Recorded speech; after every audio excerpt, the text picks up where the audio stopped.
Hi, everybody. Welcome to FNS Wrestling Podcast, episode 254, for what I think is going to be a very lengthy episode. Down in the basement with my co-host and teenage son, Jack. Hola. Hola.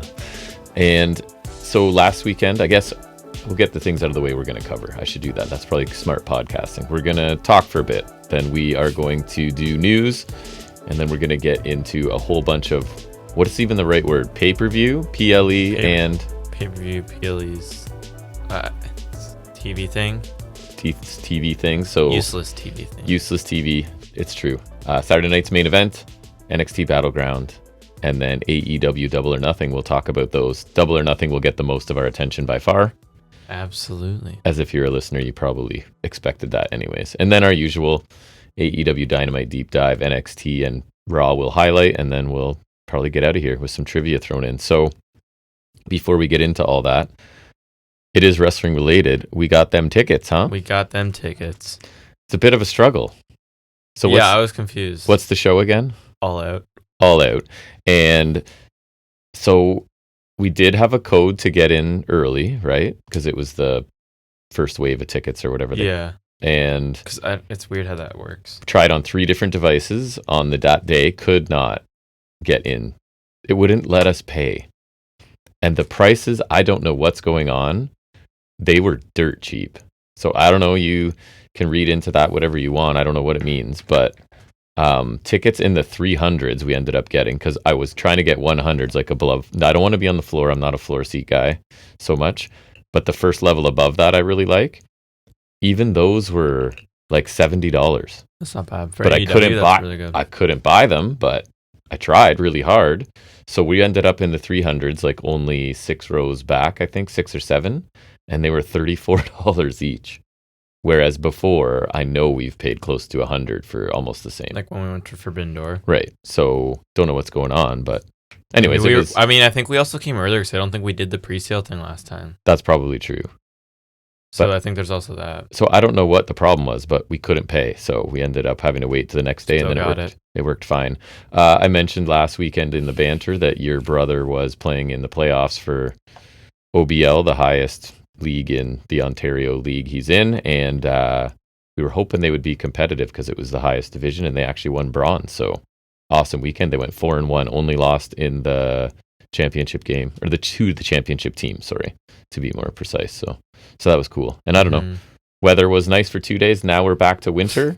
Yeah, it's crazy. It's very inconsistent. I don't know what's going on. I know, and it's always cold and raining, but what are you going to do? That's why we come inside downstairs to talk about probably 2.5 hours of wrestling. Are you ready to get going? Yes, sir. All right, we will do that now. First thing we'll do is discuss some of the week's wrestling news and rumors.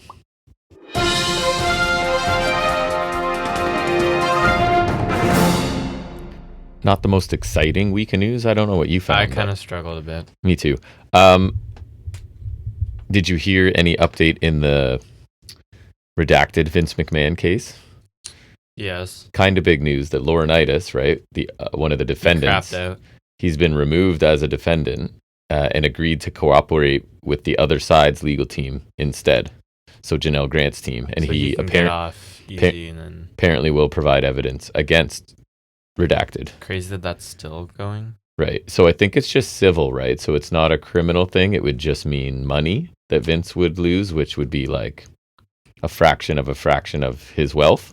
So basically nothing. So not super punitive. But anyways, it's news for sure. I saw he's starting his new venture. Right, which is... It's 14th and I or something. It's some weird name. I hope it dies. Very quickly. Yeah, that's one of my stories. I think I have 3 more. I don't know what you have.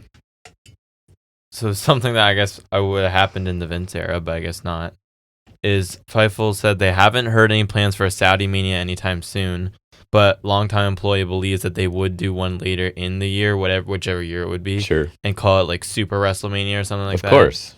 Basically, like, it sounds like a very Saudi thing to do. I'm surprised Vince didn't do it already. And it sounds like a complete non-canon waste of time, like when they did the Greatest Royal Rumble and it means nothing. Right. That's exactly what it would be. Braun Strowman won it.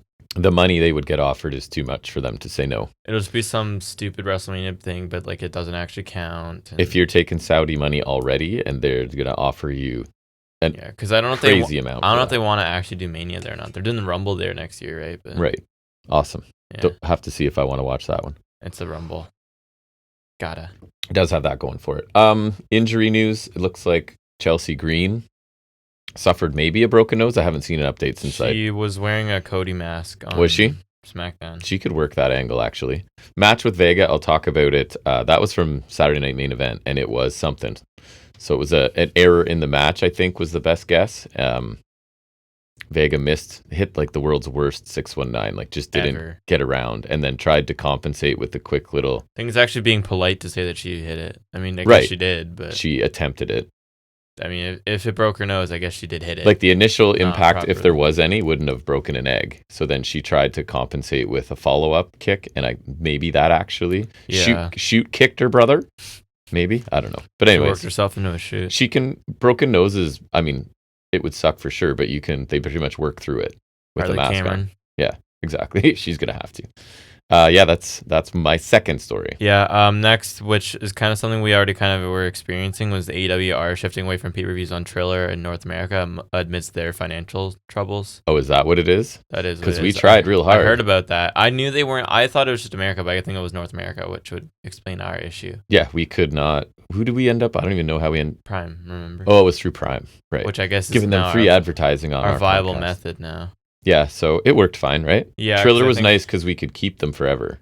Triller seems to be possibly biting the dust at some point, or like they need to get bought out or something. How hard is it to compete in that market? Yeah. Right? There's a couple that are just gigantic, and then, I mean, we use them a few times, but we're also wrestling fans, so that is, as we know, niche already. So yeah, I don't know how many people use Triller for stuff. Yeah. I think it was good because they had MLP or whatever. I don't know if MLP's on other stuff. I think Triller was their main thing. I'm sure it will be somewhere.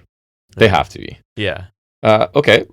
Not surprising after watching NXT this week, the reports are that Ricky Saints is on his way up. As well as Vicaire and Grace. Right. We were talking about how we'll talk about both shows. NXT, the actual weekly show, was way more eventful than their pay-per-view. Yeah. In a lot of ways, right? So, and it looks like all in service of people moving up. Speaking of all in. Nice. Great American Bash. Speaking of NXT too, see 2 for 1 here. Boom. Great American Bash is going to go head-to-head with All In on July 12th. Even at the same time, which I think is 3 in the afternoon. Yeah. Which is crazy. So I guess we'll be watching it then. But like it reeks desperation. The counter-programming on Triple H. Oh, it is. It kind of makes me sad because it's like there's such a juggernaut. It's like, do you really need to? And for me, here's the thing. But at the same time, that's how you become a juggernaut, because you're ruthless. Yes, but I think it's stupid because if it's AEW's biggest show of the year, it's their WrestleMania. If you're an AEW fan like us, you're not watching NXT. You're not watching NXT. You're losing the people who would watch NXT. Right. Here's the thing. I think they're trying to steal people away. You're not going to steal people away. At best, you're going to keep the people who already don't watch AEW. They're entrenched, yes. And that's fair. Or the reverse of us, the people who watch both but prefer WWE. Yeah, exactly. Those that's people. What I mean. That's it. But like, if you're already a fan of NXT and you don't really like AEW or you don't like it as much, then you're going to go there. But you're not going to steal away any AEW people. No, there's zero shot. Especially for All In. Even if it was, because even with Double or Nothing Battleground last weekend, there is not, and I don't know, I don't watch NXT, but even speaking for you, because you watch both weekly, I do. There's not a chance in hell we're skipping AEW Live to watch anything WWE does. Nope. And that's just us. But like, that's what I mean, is like it's not just us, and they're not going to steal anybody away. So, even when NXT has a really, really good card, which they do sometimes. Yeah, it's not AEW. Not and it's just sad because they don't need to do that at this point. No. And I was saying to you, especially now, it's scary how the potential for a monopoly with all the pillars they have in place, like the idea is going to siphon off. The tentacles are out there everywhere. Right? Yeah. The idea is going to siphon off the indies so that AEW gets less potential signings. They're already siphoning TNA. They took AAA from Mexico. I've heard NXT Europe is well in the works, so they're gonna try to kill off the UK indies for good, like as if NXT UK didn't butcher it already. They could really, I feel like they could just step on New Japan's throat if they wanted to at some point too, because it's in a bit of a. They're already working with Noah, right? So they've already got their feet in Japan as well. Yeah, like they've got Inamura, and they've already sent like Nakamura and people over there. Like Omos is over there. However, the silver lining to all this is the last time they did stuff like this, that led to the peak NXT. That's true. Right? So maybe like if it's like the best of all of those places funnel into NXT for a little bit. I don't think that's gonna happen again, especially because like the indie people, it's so far the people they're getting is not seeming like black and gold. I know, but let the machine start churning, you know? Also with NIL being thing. I'm sorry. I mean, I will give it time, but when you have people like Jasper Troy showing up, I'm not exactly hopeful. But those are not wrestlers, right? Those are more of that. But that's the problem is like back in the black and gold era, we weren't worrying about NIL or. But I'm hoping they're not pulling just athletes from other countries and organizations. They'll actually be wrestlers that start coming. They through. are, I'm hoping. But I don't know. It's just, we'll see. And I just don't like the idea of them potentially having like the monopoly over everything. It's like I know it's scary, but then it makes as someone who likes variety, it's very scary. And AEW would then really be your alternative at that point, which might be good. That might really make them a hotter product. I don't know, or it might murder them forever. I don't think so. I think the TV money is there. Yeah, I know. Regardless, my greatest fear is that they die. I know that would be terrible. I'm left with main roster. Where did that? Who is that? You talking or is this? Yeah, and then I guess also there's Evolutions the day after. Right, which they booked both. That's I saw nice. That I will watch because the last one was cool. Yep. Last thing I had was that I don't know if you saw, but MVP. I think this isn't brand new news. Maybe it was more details. I know he doesn't like Triple H. Not a fan of Triple H. There's a couple things. I think he's suggested his booking of black talent is kind of. But he even said it wasn't just that, right? Right, and then it said that the one quote I had was, "Let's just say this: Bobby Lashley was a 2-time WWE champion, and after he took over, Bobby Lashley was reduced to mid card." And then he's told fans to just look who's in the top spots on television under Triple H, and he has zero respect for him, but solely based on his interactions as well. It's like it's more than that. It's actual things he's said that I... Interesting. Yeah, so... I mean, that's fair. I mean, I feel like Triple H... People romanticize that so much when it was Vince, because, like... It was Vince such is horrible. A change, yes. And Triple H has done a lot of things great. Like, I think he nailed the bloodline for a while, but not forever, because they just can't let it go. What have they done lately? I mean, I think booking Jey Uso in any main spot is a huge misstep. Mm-hmm. His booking of tag teams has been abysmal. Mm-hmm. The women's division has. And he's supposed to be the tag team guy, right? He was, or even just, and like he loves DIY, and I love DIY, but he has not given main roster fans a reason to care about DIY. No, for example, right? Or like Machine Guns, should be a hot commodity, but they just kind of came in and win. Like that's the thing. Fraxium, win matches. Fraxium, what are they doing now? Getting beat up by the Wyatt Six. That's what I was afraid of. That's what everyone's doing right now, and it's just like. There's just there's a lot of issues with this booking thing, which I know you can't ever be perfect. Like Tony Khan's got his problems too, for sure. But I just think like with how romanticized the Triple H Renaissance was, it's like now I think for a while now the cracks have been starting. The novelty has worn off. Absolutely, right? And I think part of the problem is the TKOification of everything, which is another thing I think I'm definitely scared of, because not only do I hate the idea of WWE having their fingers everywhere and like potentially controlling basically all of wrestling. Yeah. I think I hate that so much more when it's also potentially then everything's TKOified with like, logos, ad logos on everything, 15 ad videos between every match, celebrities I don't care about on every show. That's where I will say Netflix is partly to blame too. That's true. Netflix as well, but I don't trust TKOs like not chomping at the bit to have literally anybody on anything. And as somebody who watches more of their product than you do, I can tell you your fears are justified, because something like Saturday Night's Main Event. I've been saying it. I don't think it's worthwhile. That was a 2-hour show, right? So and there's 5 matches? So I was on YouTube this morning, as one tends to do, and it was recommended for me. And guess how long the YouTube posted version is of just probably the matches and maybe key segments like or whatever. Half an hour? 50 minutes. Wow. Of a 2-hour show.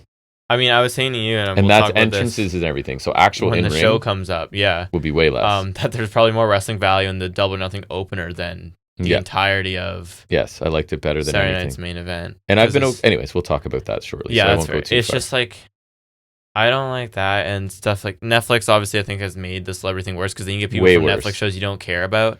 Or that I heard there was the one comedian that was on this week that they weren't a fan of. There was. He said things before. That's right.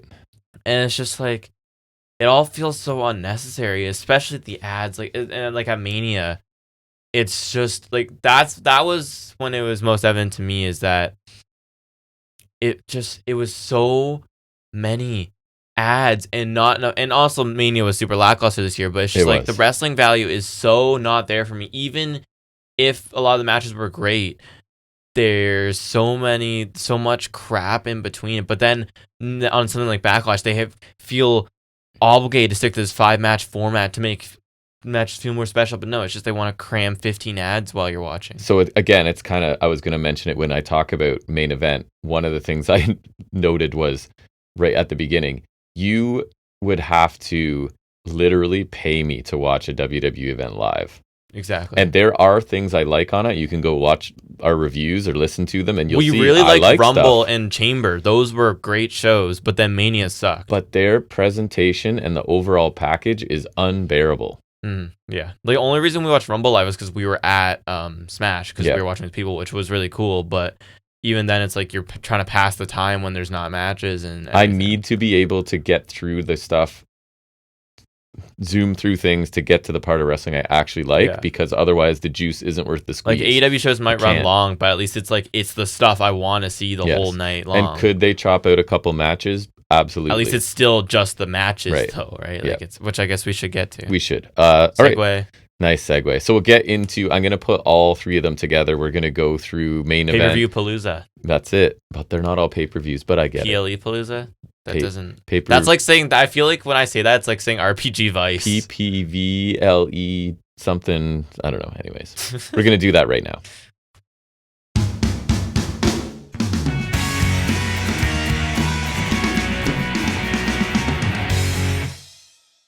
Saturday night's main event. To be fair, I've been like fine with them so far, right? Like you kept a more open mind than me. I was definitely like, they didn't waste my time. There was nothing really amazing, but it was like easily digestible. This was not that. I felt because I only watched the first one, I didn't watch the second one, I didn't watch this one. I feel like they don't have a place because they're too short. It's all to inconsequential, and it's all inconsequential. It is, and it just feels like it's a bit of a bigger stage in Raw, but honestly, I feel like matches on Raw or SmackDown even get more care. Like the TLC match we watched on SmackDown is more worthwhile than any match on main event, right? You're right. There's many more Raw main events that I've liked better. Right, like lots of and stuff. So I get like it's like it feels like it's a bigger stage, but then in execution, it rarely ever is. So I feel like they're just a kind of a waste of time in that regard, where like they just don't seem to have a place. My thing, it was like, if you're a wrestling fan and you're just put on wrestling as you're like scrolling your phone, or they were like digestible. This was the sheer number of, we already sort of mentioned it, commercials, and I'll just call it skippable content, is like staggering. So the skippable content to wrestling ratio. And Exhibit A, because there's actual commercials too, right? So the opening match is Punk, Zayn, Breakker, Rollins. Obviously Heyman's there too. So I went back and looked. This was 14 minutes. I think I probably got 8 minutes a match. That's crazy. There were so many commercials. And like I guarantee on Raw, you would probably get more of that 14. Probably. I think there was fewer interruptions. Get a 14. I don't know. This felt like a Raw main event, and that's like totally fine while it lasted. And you said this show's 2 hours. So that's also shorter than Raw. Right. Even though Raw is not really hitting 3 hours anymore. It's not. Still, it's more than 2. It's still, right? It's especially if your commercials are all equal or whatever. This was... What do I have here? I have minimal notes. Zayn gave Braun an exploder into the turnbuckle. Heyman grabbed Zayn's leg. Ref saw it, but didn't eject Heyman for it. This is the most notable thing on main event. Who shows up as the third man? Bronson Reed. So Bronson Reed is back. Oh yeah, you've got him represented here. Yeah. And this distracts Sammy. He takes a Braun spear for the pinfall because Reed showed up and gave Punk, I think he speared him through the barricade, right? And that was the distraction. Reed and Rollins sort of teased tension, as they should, because Bronson Reed absolutely literally murdered him, destroyed Rollins. I remember loving that. It was awesome. Reed's the new man in the group because they end up hugging to sort of they're in the group now. The match itself was fine. The aftermath was, like I said, the only thing on this show. The most notable thing for me as someone who didn't watch it was trying to figure out if Rollins reused his tights from 6 years ago. You did text me about that. He didn't, because see, at SummerSlam 2019, the one in Toronto, would have been after we went to TakeOver, remember? Yeah. He had that match with Redacted. Yes. And he wore black on black. And so I was trying to figure out, because he wore black on black here, as did Breaker, if he was wearing that again. It was not, because I could clearly see some patches of the kind of mesh looking thing, and I could see his current logo. So I was like, okay, it's new. That's very on brand for you. That was my concern. If you're new to listening to this podcast, these are the types of things he'll notice. Whereas you could have been like, he wore a kilt, and I'd be like, oh, did he? And I watched the match with you. I didn't even watch the match. Like, I saw the clip on Instagram the second I saw him wearing black on black. I was like, is that the same ring gear? You texted me that as you're at work, I think, working hard. So the match itself, fine. The aftermath, again, something notable. I feel like I saw half the match. I went like 3.25 stars because I do like to do star ratings. I feel like if nothing else, at least you get that Bronson Reed. So it was a little bit above average. And I was texting you, I think, too, they better have an explanation for this, and they kind of do, I guess. We'll get to it on Raw. Mm-hmm. I mean, honestly, you could even go as small as Rollins is a slimy turd and he doesn't want to get his ass kicked again. So he can, like, since he can help Reed like he's helping Breaker. And it's not dissimilar to that, actually. Right? Like, okay, well, they talk about I'm sure you'll get there, yeah. Then you get, this is maybe why main event's worth watching, because I got a match to put on my worst of list and you don't. So when it comes to the end of the year and you need worst of stuff, I will definitely have some, because it was the United States, the women's, I'm gonna say. Okay. All right. So here's the problem. I'm gonna start doing that. It's like when we say Sabre, right? We're gonna start doing it unironically. Yes, that one I feel like we do it ironically the most of the time. Once we circle back around into doing it, is there one that we do unironically now? Because I feel like there are times where we. I think I'm gonna start saying World's End by accident because I love saying it. And people we'll get like a new listener check us out, and we'll be like, the women's they're idiots. It's women's. We know. It's just. Somehow there's a whole bunch of wrestlers that don't, and they say women's. Monet right now, but she's not the only person. I can't think of who it is. There's more. So anyways, this match was Zelina Vega defending against Chelsea Green, and it was... How long was this one? Because I feel like it had to be short, right? It was short. I didn't get the time. I do have the time. Let me see if I can find it. You can check. I'm sure you can. Oh, and we should do over-under accurate. I'm curious as well. Just finish this. I'll do it for the next two. Yeah, since we're already in this one. Tell me what it was for the first one. So, I have 5 minutes. I have a 5-minute mess with lots of clunkiness. So then I'll find the cage match then. Highlighted by the botch 619 that it busted Green, I guess. And the winning move was a decent, like, second rope code red by Vega, but the rest of this was bad. At least it was quick. This is not the right one. And I really like Zelina Vega a lot in the right role. But this is mean. My note says the right role was her not wrestling about 7 years ago. Mine says, but a champion of wrestling is not one of them. There's a dark. The first match was American Made against LWO. I was like, that's not here, but it's a dark match. The first match got 3.5. Okay, I was under from Meltzer, and then 6.78 from people. Under. Close though, very close. 2.73 from Cage Match, and Meltzer did not rate it. For the women's match, wow, I went under. Bet the under hard. I went 1.5. Like, I thought this was laughable for the most part. I think also on the other end of the spectrum, Chelsea's also good in the right role, because I think she's entertaining sometimes. She is not a ring general, but I think we've said it before. She's someone who will have a job in WWE for a long time based on her total abilities. You gave her someone like, since Julia just got there and Julia's really good in the ring, gave her a match with Chelsea, I think they could do something, because Chelsea would be able to carry the feud a bit where Julia's a little lacking, and then Julia would be able to carry the match. I think Chelsea's a lot like her husband, only she does it better. Like, I'm not trying to be mean, he kind of fills the same niche, right? Yeah. Like, almost comedy, but can be heel too, and like decent in the ring. Yeah, I just think they're not as, I don't know, I think the men's, it's a little more stacked, and I feel like he doesn't really have a place there anymore. I agree. I think she does it better as well. I agree. Then there's a segment where Cena talks about ruining wrestling, and I only wrote it down because I thought that was an interesting idea. His premise, was I texting you this too? I think so. His idea is that if he has the one major title and Logan Paul has the other, then the fans suffer and hate life. And I thought that was kind of awesome, actually. The ironic part for me is that I already suffer because it's Jey Uso. So I thought that was funny. That is good. And then Cena R-Truth, not for the title, I think, right? No. Some people were saying, like, what if R-Truth becomes WWE champion? Like, that's dumb. You're dumb. One, as you used to say when you were a kid, that's dumb. You're dumb. But, like, it's not a title match. I'm not stupid. No. So surprise, Cena wins at 5 minutes.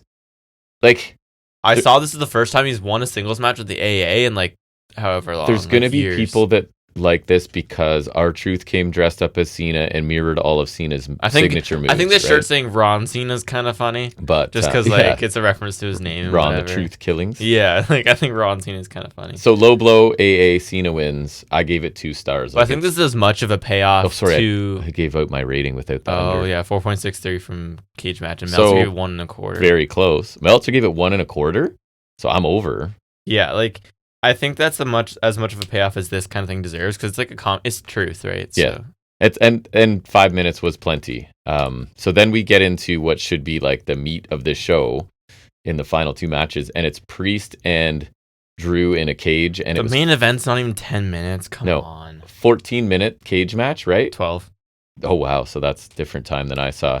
I would call it tame, like there was throwing into the cage and there was a concerto. I heard about Ventura, but. Loving the finish. I made a note. I said, Priest won by escaping the cage after hitting a concerto to Drew, and Jesse Ventura rightfully complained about this being a stupid way to win. So Priest is the baby face or no? Yes. So Ventura called it cowardly to win that way, which I thought was awesome because he's not wrong. It's so don't do that. It's so stupid. I don't love climbing out, but at least there's some work involved in that, right? But is it from like... I guess no. I don't know what the reason would be. I was going to say from the era of when there's huge guys that can't safely climb over things and get out. Probably. I mean, Big Show's been in some. Bundy was in one. That's what I'm thinking. I went to Bundy. Right? But that was the little blue cage. He should have been able to like step over that one. That's why they made it like that. Was so that... that's honestly why they brought in the blue bar cage. But anyways, I did hear about it. I think that's hilarious. I've seen people really liking Ventura because he's like unfiltered a lot of the time. So he just kind of says whatever. I think on commentary it's not the best for him, but in the little bits they have him. They had him at the beginning, I think, again, and whatever. Main event, like you said, not even 10 minutes. Uso wins, defeats Logan Paul. Cena shows up, pulls the ref off after an Uso splash. Cody shows up to take out Cena and spear Paul. I saw some complaining, and rightfully so, fearing that the Cena retirement run is going to revolve around Cody. And it's not going to be like, right, you know, because he already faced Orton and Truth, which I think is kind of cool to do. Like for his last one, you know, Truth has the whole title here a bit. Orton's like his greatest rival. Yes. Or I get one of them, at least. They should be revisiting stuff like that. I think he should be I think he should face Styles again, even though Styles is obviously Batista comes back for one match. I don't think he would, but like Styles, I think makes sense. As much as I hate him, do Punk later on in the year. Agree. Right? I'm trying to think about who else you could do. I wouldn't do Miz. That's a bad one. You could do Rollins. No, because they're healing him. That won't work anymore. But like Roman. Yeah, I'd probably do Roman. Yep. But I saw someone fearing that now with this, because now you're getting, not to step on you or whatever, but you get that tag match at Money in the Bank coming where it's Paul and Cena. I don't care. Against Uso and Cody. Like, that's what I'm saying is like. I don't care about that. I'm so tempted to only watch ladder matches at Money in the Bank, and I'm being like dead serious. I'll probably watch everything, but that'll work still. I like this because this reminds me of, remember Bad Blood last year? It was Cody and Roman against Fatu and Solo, and we didn't watch that. We watched everything else on that show. That's right. And that's Fatu. Very tempted to do the same thing. I could see you doing that. Yeah, we didn't watch it. Yeah, I'm very tempted to do the same thing because the amount I don't care is like so much. But like the amount I don't care is so much. I saw fears that this retirement run is going to revolve around Cody, and we're just going to put the belt back on Cody.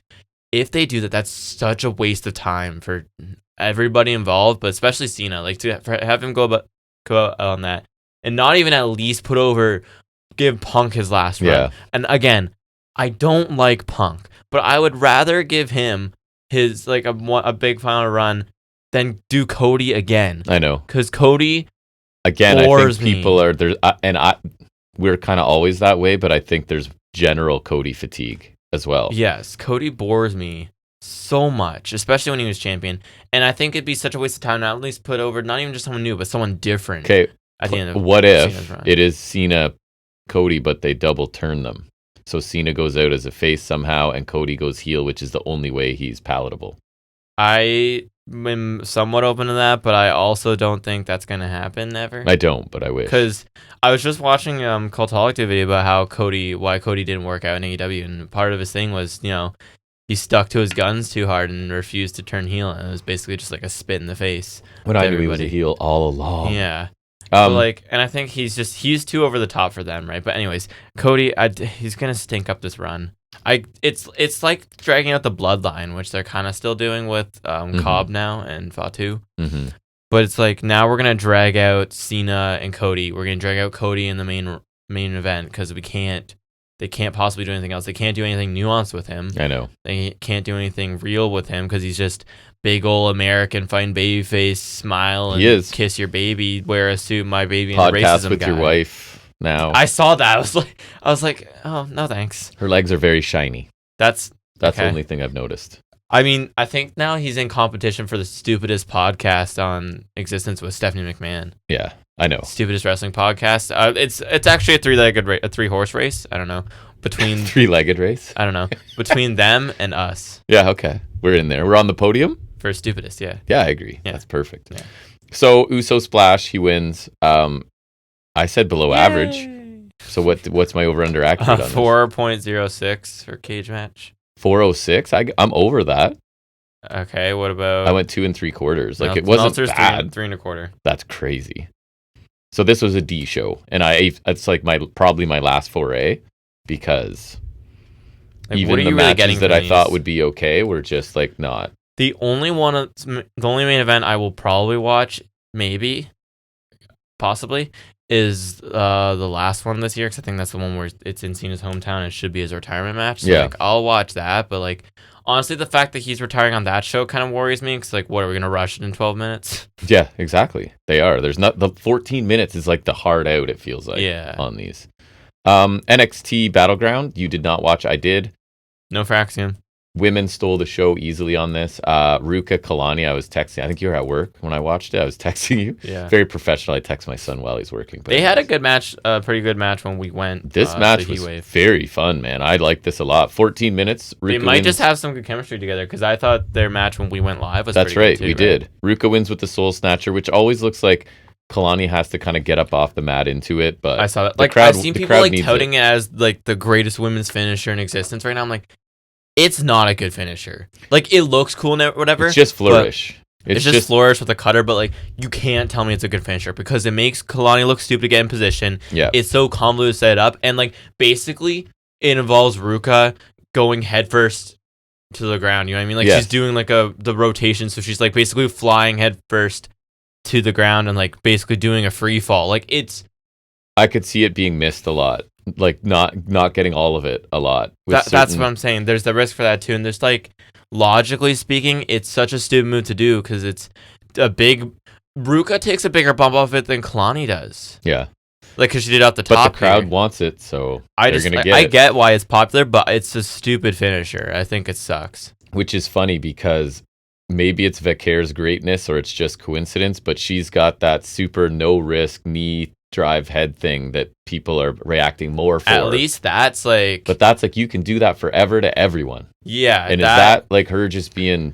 I think that's also slightly better, like logically speaking, because at least you're ramming their head in the mat, even though it looks stupid, and there's you're a better putting way yourself to do it. At no risk. That's true, right? Like Ruka, it's just a stupid finisher. It's just flourish for the sake of it. Match really over delivered. I thought it was pretty awesome. They got like 14 minutes, which is enough. They did a ton.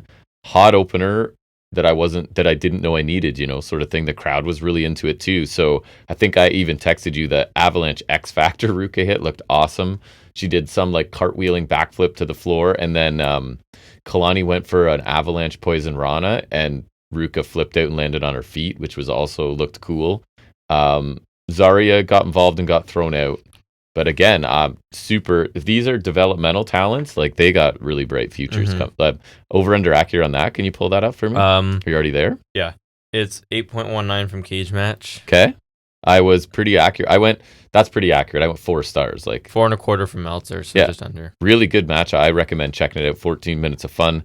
I think there was a little, if it's backstage or vignette, Santana's there, interacts with No Quarter Catch Crew, and he's going to end up facing Tavion on NXT this week.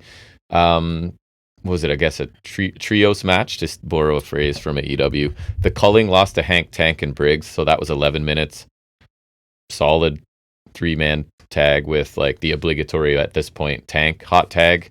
good high impact stuff. The honk honk and the Hank and Tank finisher. At least, because I don't love their finisher, but at least it's a combination with the honk honk, like because that stuns people and then they hit their yeah, and it's like a crowd gets them invested kind of thing. So I think this match was basically just to get them on a pay-per-view, because then the heels attack after the match, and the big thing is Inamura comes back, surprise surprise, to even the odds, so he and Briggs hug it out. So Briggs is again not alone. Could we do the vest presentation again? That's what we need. That's what we all need.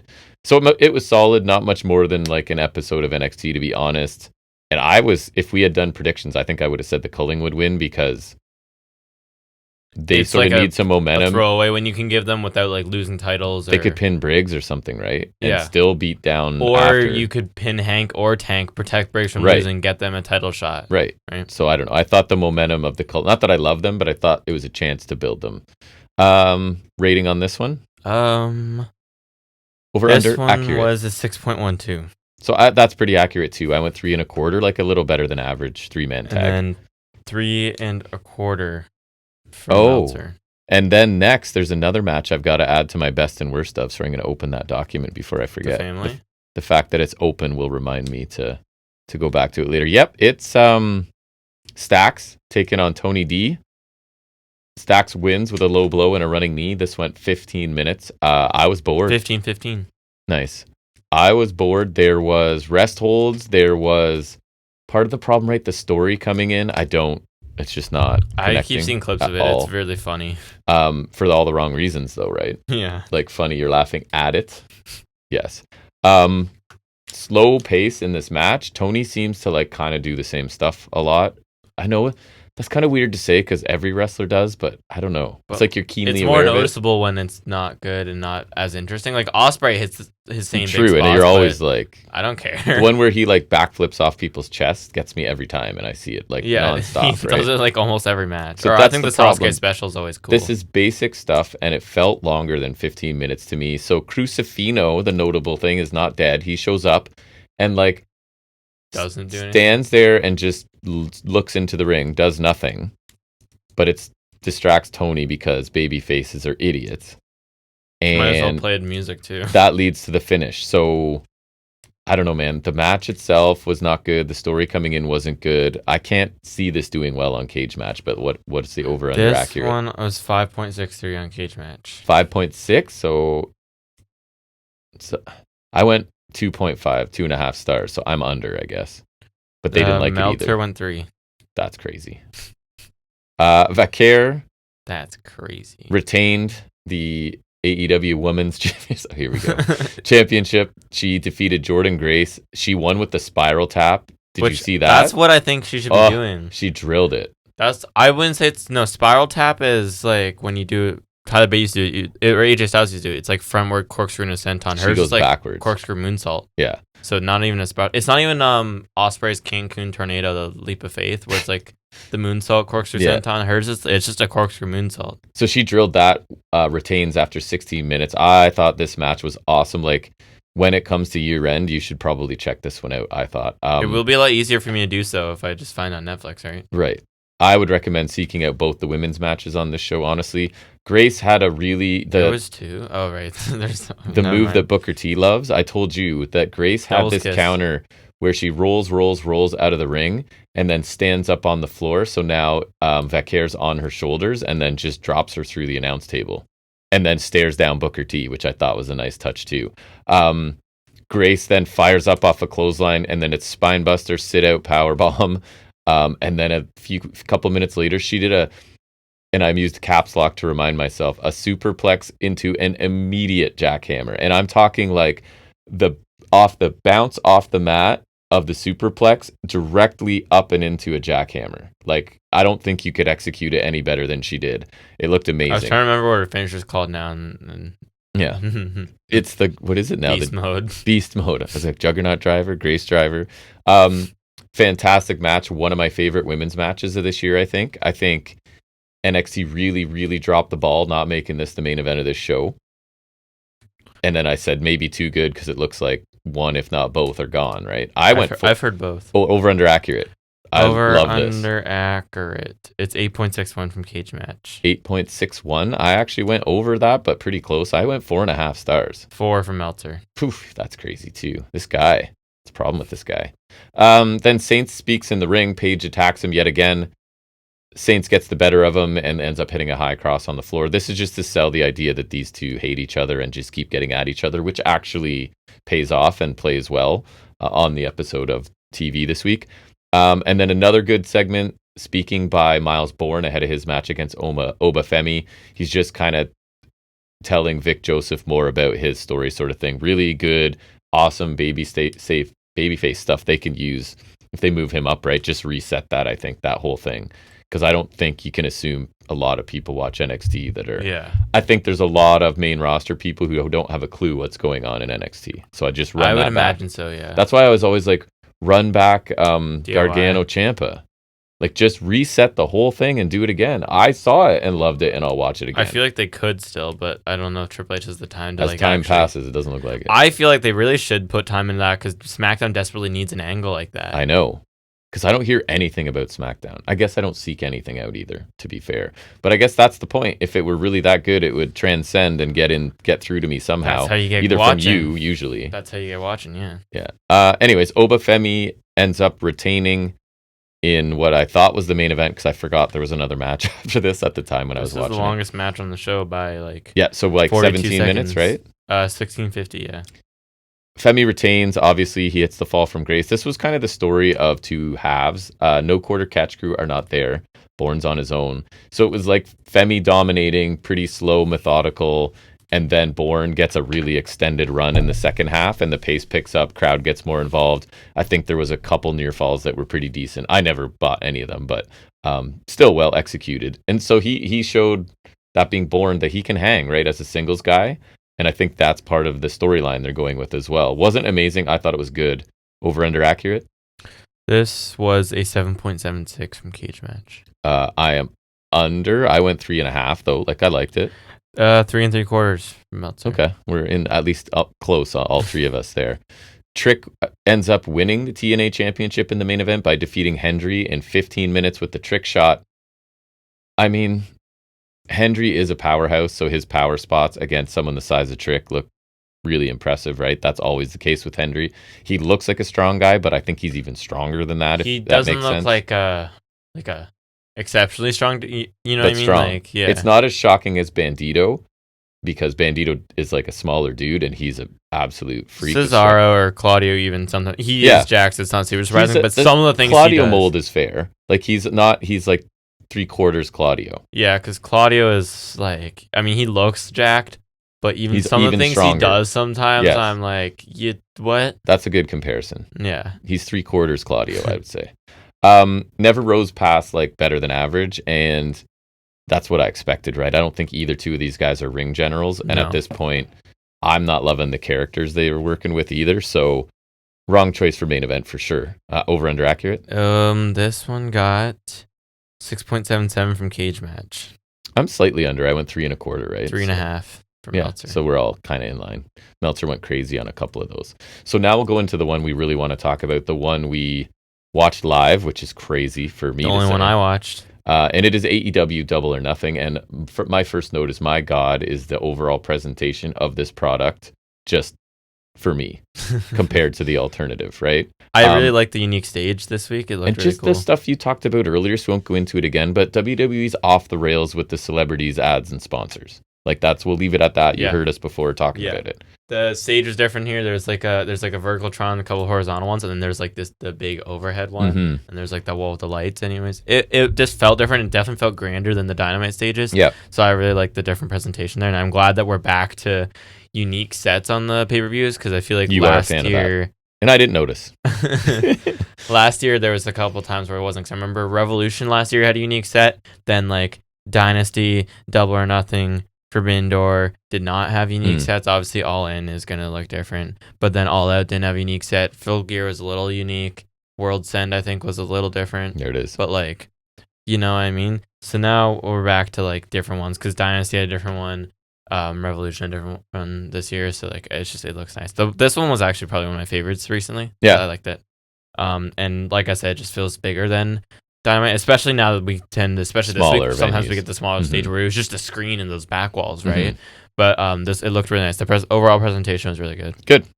We did watch the buy-in. We won't say much. By accident. It was just, that's right, because I thought it was starting at 7, not 8. The nachos were there before even. I had nachos while I was watching the Megan Bain. We generally make meaning we make nachos for pay-per-views, and I was so proud of myself because I timed it like it would just start and we'd have nachos, but it was for the pre-show. Sorry, the buy-in. So they did call it the buy-in again, which I like because they started adopting the 0 hour from ROH. Branding. Right. But the buy-in, I always really like the name because it makes sense. It fit the gambling theme of their early pay-per-views. Yeah. But then it also makes sense as like on the off chance you're watching trying to get you to buy in on the right. So I've always really liked that name for this, even if they only use it for Double or Nothing now. Like let's say we go to All In. Actually, you should do it for All In. The buy-in for All In. You know what I mean? I guess 0 hour makes sense. I was going to say it doesn't make sense. It does make sense, but the buy-in I think is the perfect name for a pre-show. So I really liked it, and I remember we were watching. I was like, oh, it's the buy-in again because I don't remember if it was for the last. I don't think it was. So Cameron and Jay win, right? I think it was. Yeah, but they didn't really catch the finish, right? And hers is called, her finishing move is literally called her finishing move. Harley Cameron's, I've heard. It's called her finishing move? I think so, yes. That's it's kind of funny. It's kind of funny. And then the other one was, ready? I'm going to say it, RPG Vice. Okay. Worst name ever. Yeah, we were talking about that just in between. The opposite of rolls off the tongue. But not tongue twister territory. It's just like... I can say it. It's just... It's mouthful word, not quite, because I feel like it has to be a little wordier to be a mouthful. Too labor intense. But like, yeah, it's like, it's too.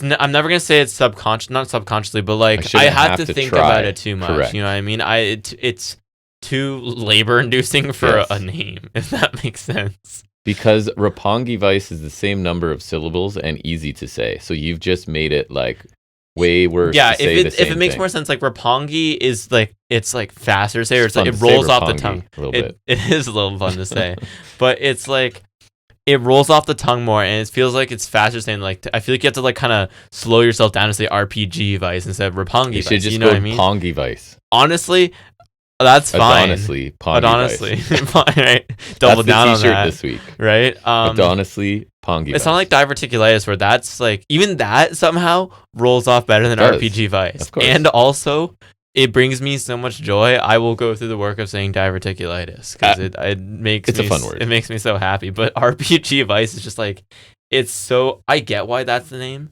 but I don't think it should be the name. So they're facing it's RPG Vice and Crew. And Bandito, AR Fox, Hologram, and Commander. Hologram and Commander are some tag team name, but it's something Spanish. Yeah, so I saw that. I don't know. So this was Bandito hit Andretti with the 21 plex to score the pinfall victory. It was fun. I don't know. It was solid. I liked the Empty match calories. from the Dynasty 0 hour better when it was Nick Wayne and Crew against AR Fox that was and Top fun. Flight. That one was a lot better. We love AR Fox around here. We love AR Fox. Parts. And I like Top Flight too in terms of in watching them in fun pre-show matches. But like it was good. It's the kind of fun pre-show stuff. It's like, and it's in the vein of those Dynamite matches we've been getting. So it's kind of like getting that, but to warm up the pay-per-view. Yep, and then we get the pay-per-view proper. It's the Owen Hart Cup Finals, the women's, I guess. The women's. It's Monet taking on Jamie Hayter. On her women's cup. Do I want to go into notes or just like to? Just like you could skim it over. I have lots for the main There's event. A bunch of Meteoras. What? Action slow and steady. Monet's in control for a long time, using a few different submissions along the way. Three Amigos, too long for a frog splash. Hayter superplex instead. Super stiff kick exchange. I remember that. Hayter lariat. Crowd starting to get fired up at this point. Hayter slips off the steps. Remember going for a clothesline? She did, yeah. But actually recovers. She didn't it wasn't a horrible slip. It was just like it kind of rattled her for a second. The only blemish I can think of on this. Remember, I just made a note. I thought you would remember. Long corner setup for a lackluster payoff. Jack agrees. Remember, they were in the corner for quite a while, and then we're like, that's it? Was that the spot where they were going for, she slipped through did the power bomb, but it's, the opposite way of when you usually do it? Probably. You know what I mean? I knew there was something clunky. But, you know what I'm talking about? Because usually, if you do something, I think it was something like that. I actually don't remember exactly, and I don't think it matters that much to me. Hayter tombstone for a big near fall late on in this, and then Why did I put terrifying finish? Was it like because it was the one where she counters the Haterade, right? So she had like locked in. She tried to do a small package, but remember she actually dropped her on her head. She Monet counters Haterade and goes for like a small package, but straight like drills Hater into the mat. If only I'd kept reading my own notes, because I have a quote from Taz where he said it was more of a DDT than a roll up. That's enough. So that's like the world's greatest DDT. Right. So she wins off of that, sprints up the ramp with the cup. I thought this was really good. Really strong opener, yeah. We both picked this. We both get our confidence points. You get 5, I get 2. Okay. But, I mean, it doesn't matter. We know how this goes. I thought this really built as it went. Yeah. I kind of was slowly building with Monet on offense, and then targeting Hater's back a lot, which I'm kind of a sucker for targeting. Which I think we also saw in the main event a bit. And then I thought that big strike exchange in the middle, things kicked into another gear. Really good back and forth. Outcome was never guaranteed, but like we were both pretty sure. Yeah, I was fairly certain. Crowd was into it. Not the match I wanted to open the show on paper, but I thought it delivered really well. And this is where I wrote literally better than every single match on Saturday night's main event. Agreed. I think it's a little retroactively hurt for me by the man's own heart. True, but this was a very good match. This is still really strong. Yeah.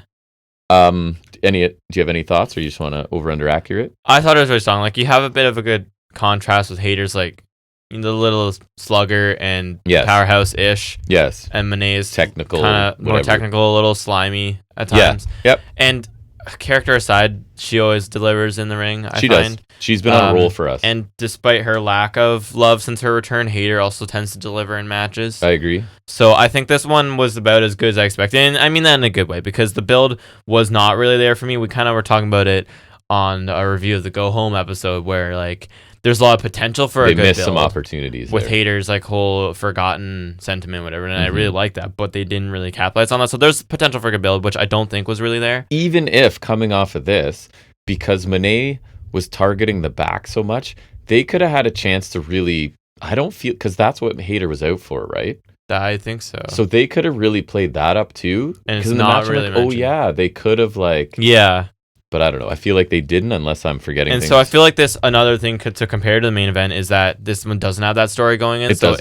I didn't have as much investment for me. But a really good match, I thought. Yeah, I thought it was really strong. I really liked it. Over under accurate? It's an 8.49 from Cage Match. So that's like a 4 1/4. I'm under. I went 4 stars though. I'd go 4. Like, there is really strong. Nothing wrong with it. Really liked it. Just could have been a lot better, I think. Yep. Meltzer went 4.5. That's egregious. That's wild. But he has an AEW bias more than we do, I think. Yeah. And we're also like tougher markers. Yeah. 5 stars is like. I'm not infinite. Right. FTR versus Nigel McGuinness and Daniel Garcia. Dak's chops are crazy. Nigel's chest, like right into this, is already looking red. Nigel gets run repeatedly Dax into the announce table. FTR kind of isolate and dominate him and taunt him. We get a Tower of London to Nigel from the apron to the floor. I feel like that was at least attempted a lot in this match. And then I have Cash yells at commentary and Jack laughs. So I don't know what he was doing. I don't know. He was saying something to Shivani. It was fine. And then remember, Dax tries to grab a headset and do commentary, but it doesn't work. So you can't hear him say anything. Then we finally get a big Nigel lariat, Garcia hot tag. Oh boy. And I have dumb mounted punches to both FTR, but I don't know what that is. It's like the thing where he's got him in the corner with the punches. I think he moved, got the other one in there, and both there. He stacked them up in the corner. You're right. He didn't do his dance in their face though. So Tower of London to Dax for a near fall off of the feet were on Garcia's shoulders instead of on the corner. Oh yeah, this was rough. Remember, Dax he had to literally shove him out of the way. Nigel out of the way so he could accidentally hit his own partner. That was rough. Yeah, I saw someone say that and they called him FTR bald. Yes, I've heard him referred to that. That was a terrible little moment. But again, just one blemish doesn't really ruin things for me. Stokely and Daddy Magic are there doing things while FTR is in a double submission.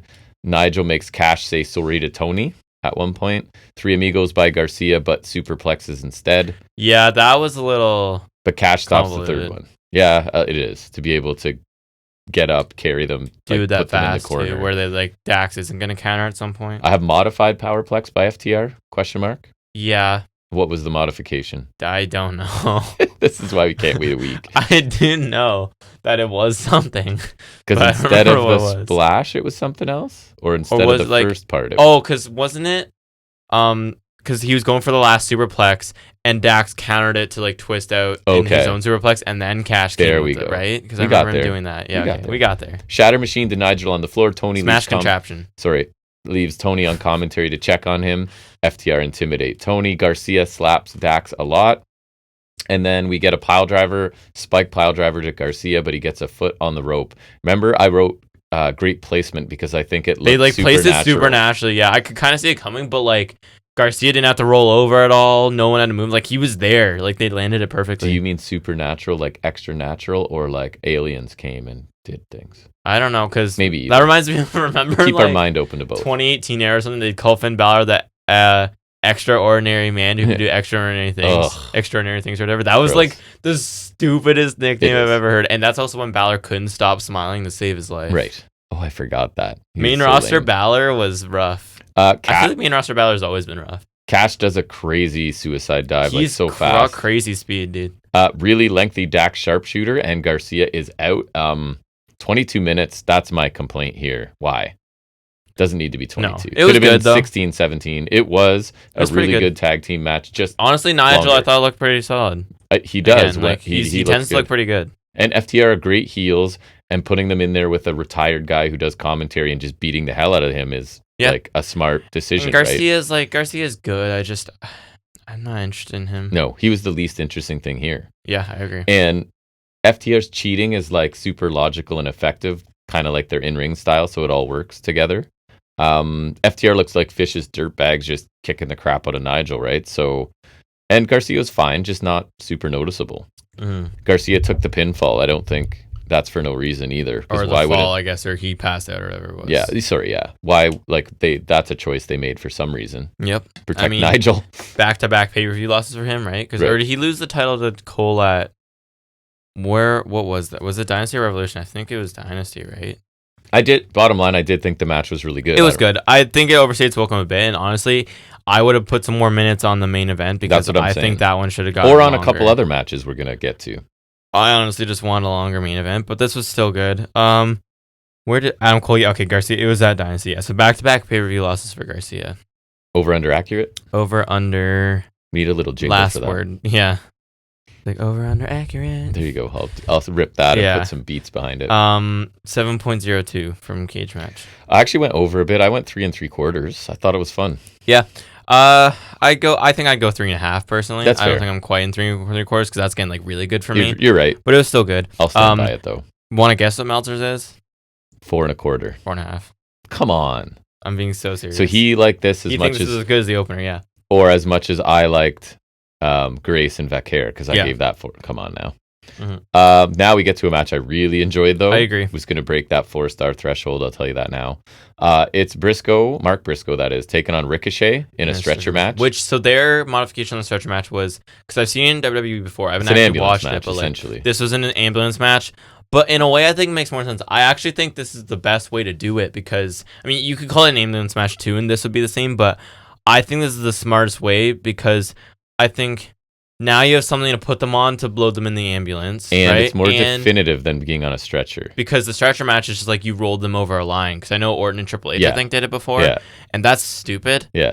It makes it feel like a picnic carnival game or something. Right. This is like the perfect amalgamation of those two matches. It worked for me too. At first I was like, wait, it's just an ambulance match. But I was like, wait, it's a better ambulance match. It is. And definitely a better stretcher match. So I was like, okay, that works. Mark Briscoe has grown hair in honor just to mock Ricochet. Which I thought was pretty funny. I don't like the look of it, but I do think it's funny. The idea of it is funny. Yeah.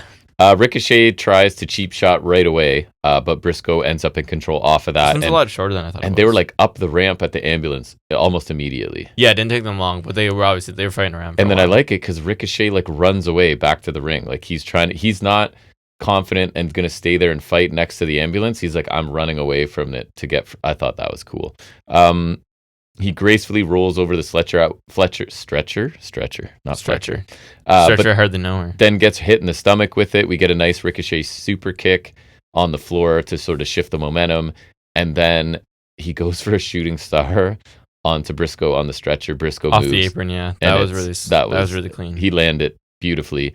We get not long after a cactus elbow to Ricochet on the stretcher. And that was also really well done. Very well done. And then a chair thrown into Ricochet's head. Briscoe takes out a table. I really like this too. And Ricochet puts it away. Like he gets control long enough to like so just some good and heel because stuff everyone by him. wants tables, right? And he's a heel, and he's kind of like he's a chicken heel, and he knows the fans want tables, so it's like that's 2 for 1 there. Briscoe gets a bucket of cleaning supplies and polishes Ricochet's head. That's funny. Kind of ridiculous, but it's funny. It's the kind of comedy I like that we've been doing with Ricochet. You know, it's funny, and it's just like to belittle him, and it's like, you know, he's gonna get a rise out of him, right? And it's smart. The fans are all over him being bald, so let's incorporate that. Yeah, give them what they want, and it's not the risk of making it makes Ricochet look stupid in a way that he's supposed to look stupid, and then it doesn't make Briscoe look dumb because it's like he's not a fan favorite and whatever. And they use the bucket too, right? Someone takes a bucket. The bucket does get used, so yeah, that works as well. Briscoe goes to do his dive off the chair, but Ricochet just whips flings a chair at him. Yeah, I love when they fling chairs at people. It's so great. It's always satisfying. Yeah. And then we get Briscoe's head is slammed on a stretcher, and he's bleeding. And is he ever? It will get worse. It does. A crutch stops Ricochet from closing the ambulance door. That was nice. That was a smart spot, I thought. The obligatory fire extinguisher as well. They're incorporating stuff that would be in an ambulance. That's nice too, yeah, because I feel like fire extinguisher spots are overdone, but at least it kind of works here in the context. Like, yeah, and I thought the crutch was a really smart spot to like, instead of just like pushing open doors, it's like, yeah, there's gonna be a crutch in there just in case, so you stick that in there. And I thought the visual of it was done really well, because then Ricochet's reaction was safer than having to put your arm or leg through as well. Right, so I thought that was a really smart spot, and again, good use of like the environment. I agree. Big Briscoe lariat, Jay Driller. He goes and gets a table, and we get a froggy bow through the table. Really crisp, as he's like a bloody mess too, right? So it kind of adds to everything. Awesome. He was wearing a white shirt, was he not? Smart. I think. You should have known. That's the tell. That is the tell. And that's also the tell if you wear a shirt and then there's like thumbtacks or something. Yes. That's usually if they're wearing. Right? Why are they wearing a hoodie this week? Why is he wearing D'Lo Brown's vest? Ricochet has the signature scissors. Takes him to Briscoe's head. Briscoe gets another pair or same pair, and this is where I'm like, he looks insane. He's just he does. And because Briscoe's already a funny looking dude with like his covered in blood redneck beard, and then he's got literally 5 teeth. Oh yeah, red face. But he's got like his scraggly beard. He's got 5 teeth. He's got no hair, his weird hair. But now he's like caked in blood. Looked awesome. Or he's drenched in blood. It'll be caked on his face later. Oh, this is where Ricochet gets a second pair of scissors. Low blow spirit gun near the ambulance, throws Briscoe in, flips him off before closing the door. Ricochet wins as he should here.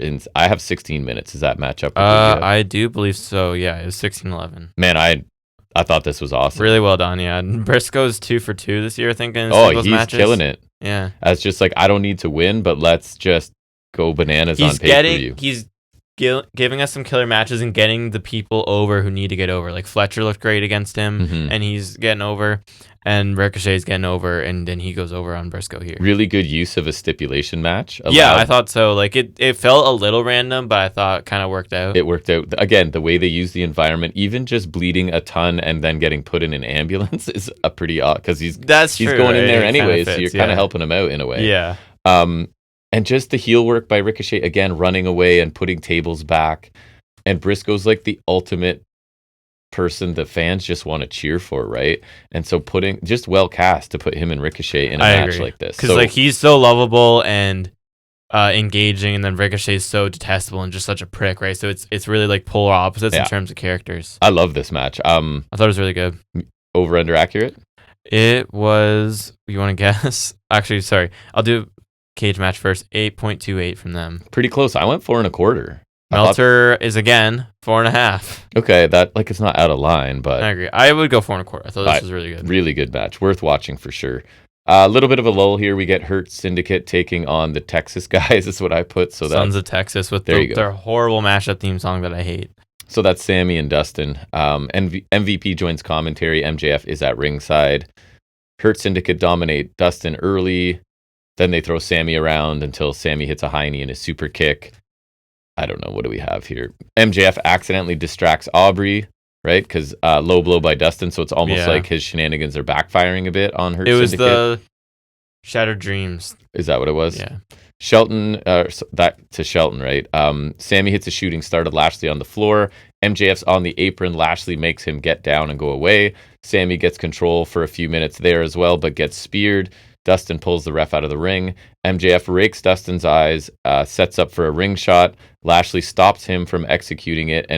So I thought it was going to be another example of like MJF involvement distracts Lashley, but no, he just spears Dustin through a barricade instead of letting him hit the ring shot.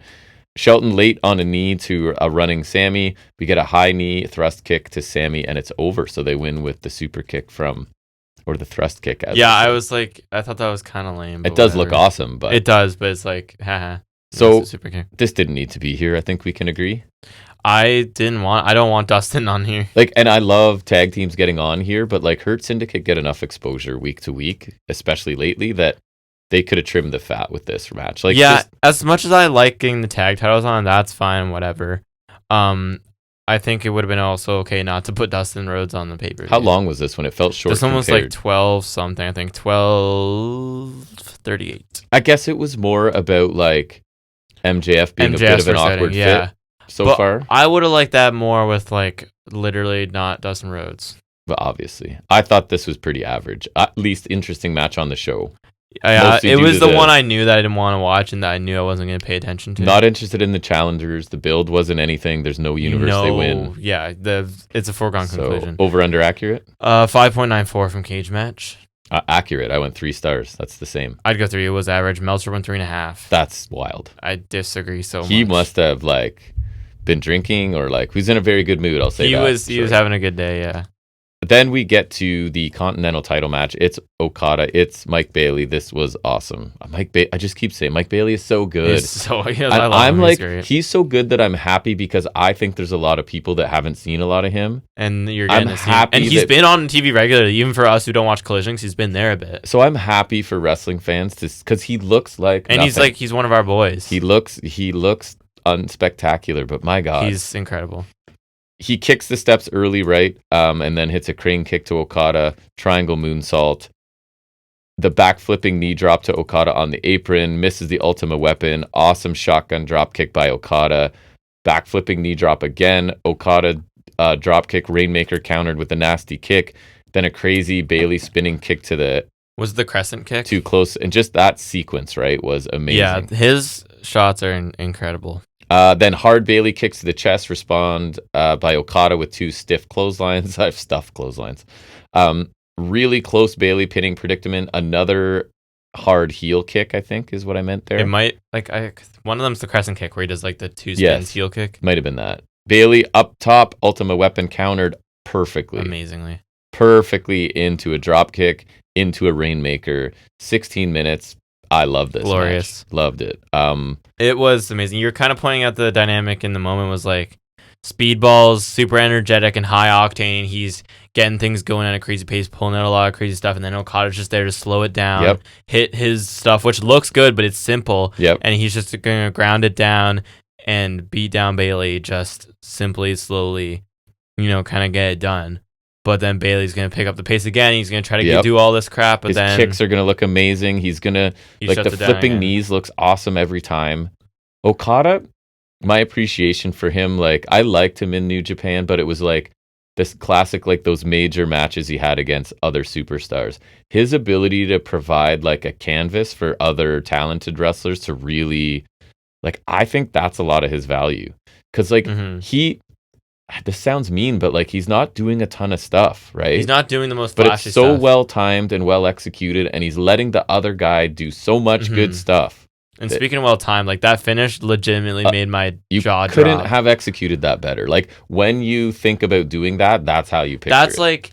Because the timing needs to be so perfect with that. It's like when Javon and Orton tried to do that RKO spot and it didn't work out. The timing has to be so perfect for something like that. And they absolutely nailed it. I remember...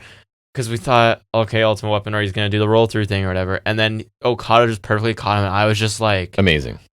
Slack-jawed. I couldn't believe in my eyes. I think we were viscerally made noises, which, if they get a reaction, audible reaction. I honestly don't even know how I made a noise. I was just so flabbergasted by that finish. But it was perfect. And the Rainmaker was solid. Really, really, really strong match with an all-time finish there. I loved it. The finish was fantastic. And even Taz talks about Okada kind of waits for his opponents to make mistakes and takes control. Like he lets them sort of have, not rope-a-dope quite, but like he lets them have a lot and then waits for his moment. Because he knows he can pick and choose his spots, right? Yeah. Awesome. Over under accurate? 8.47 from Cage Match. I'm 8.47. I'm over that. I went 4.5 stars. Well, then I will agree, and we finally agree with Meltzer. Like, there's a ceiling on this match because the story, and it was 16 minutes. If you're gonna get to talk about 5, but in terms of like how much I enjoyed watching it's awesome. Yeah, amazing. This is really good. Probably the best match to this point. Yes, I think so. It is for me. Yeah. Then we move into the second women's match on this card. It's Toni Storm defending the women's title against the AEW Women's World title, against Mina Shirakawa. And I just put after the previous match, this is a tough spot. Dead spot. They might not have known how tough a spot this was going to be, but it is. I feel like you should start to know if it's speedball. And remember, I made a note because I thought it was weird. This sounds like a detail you would notice.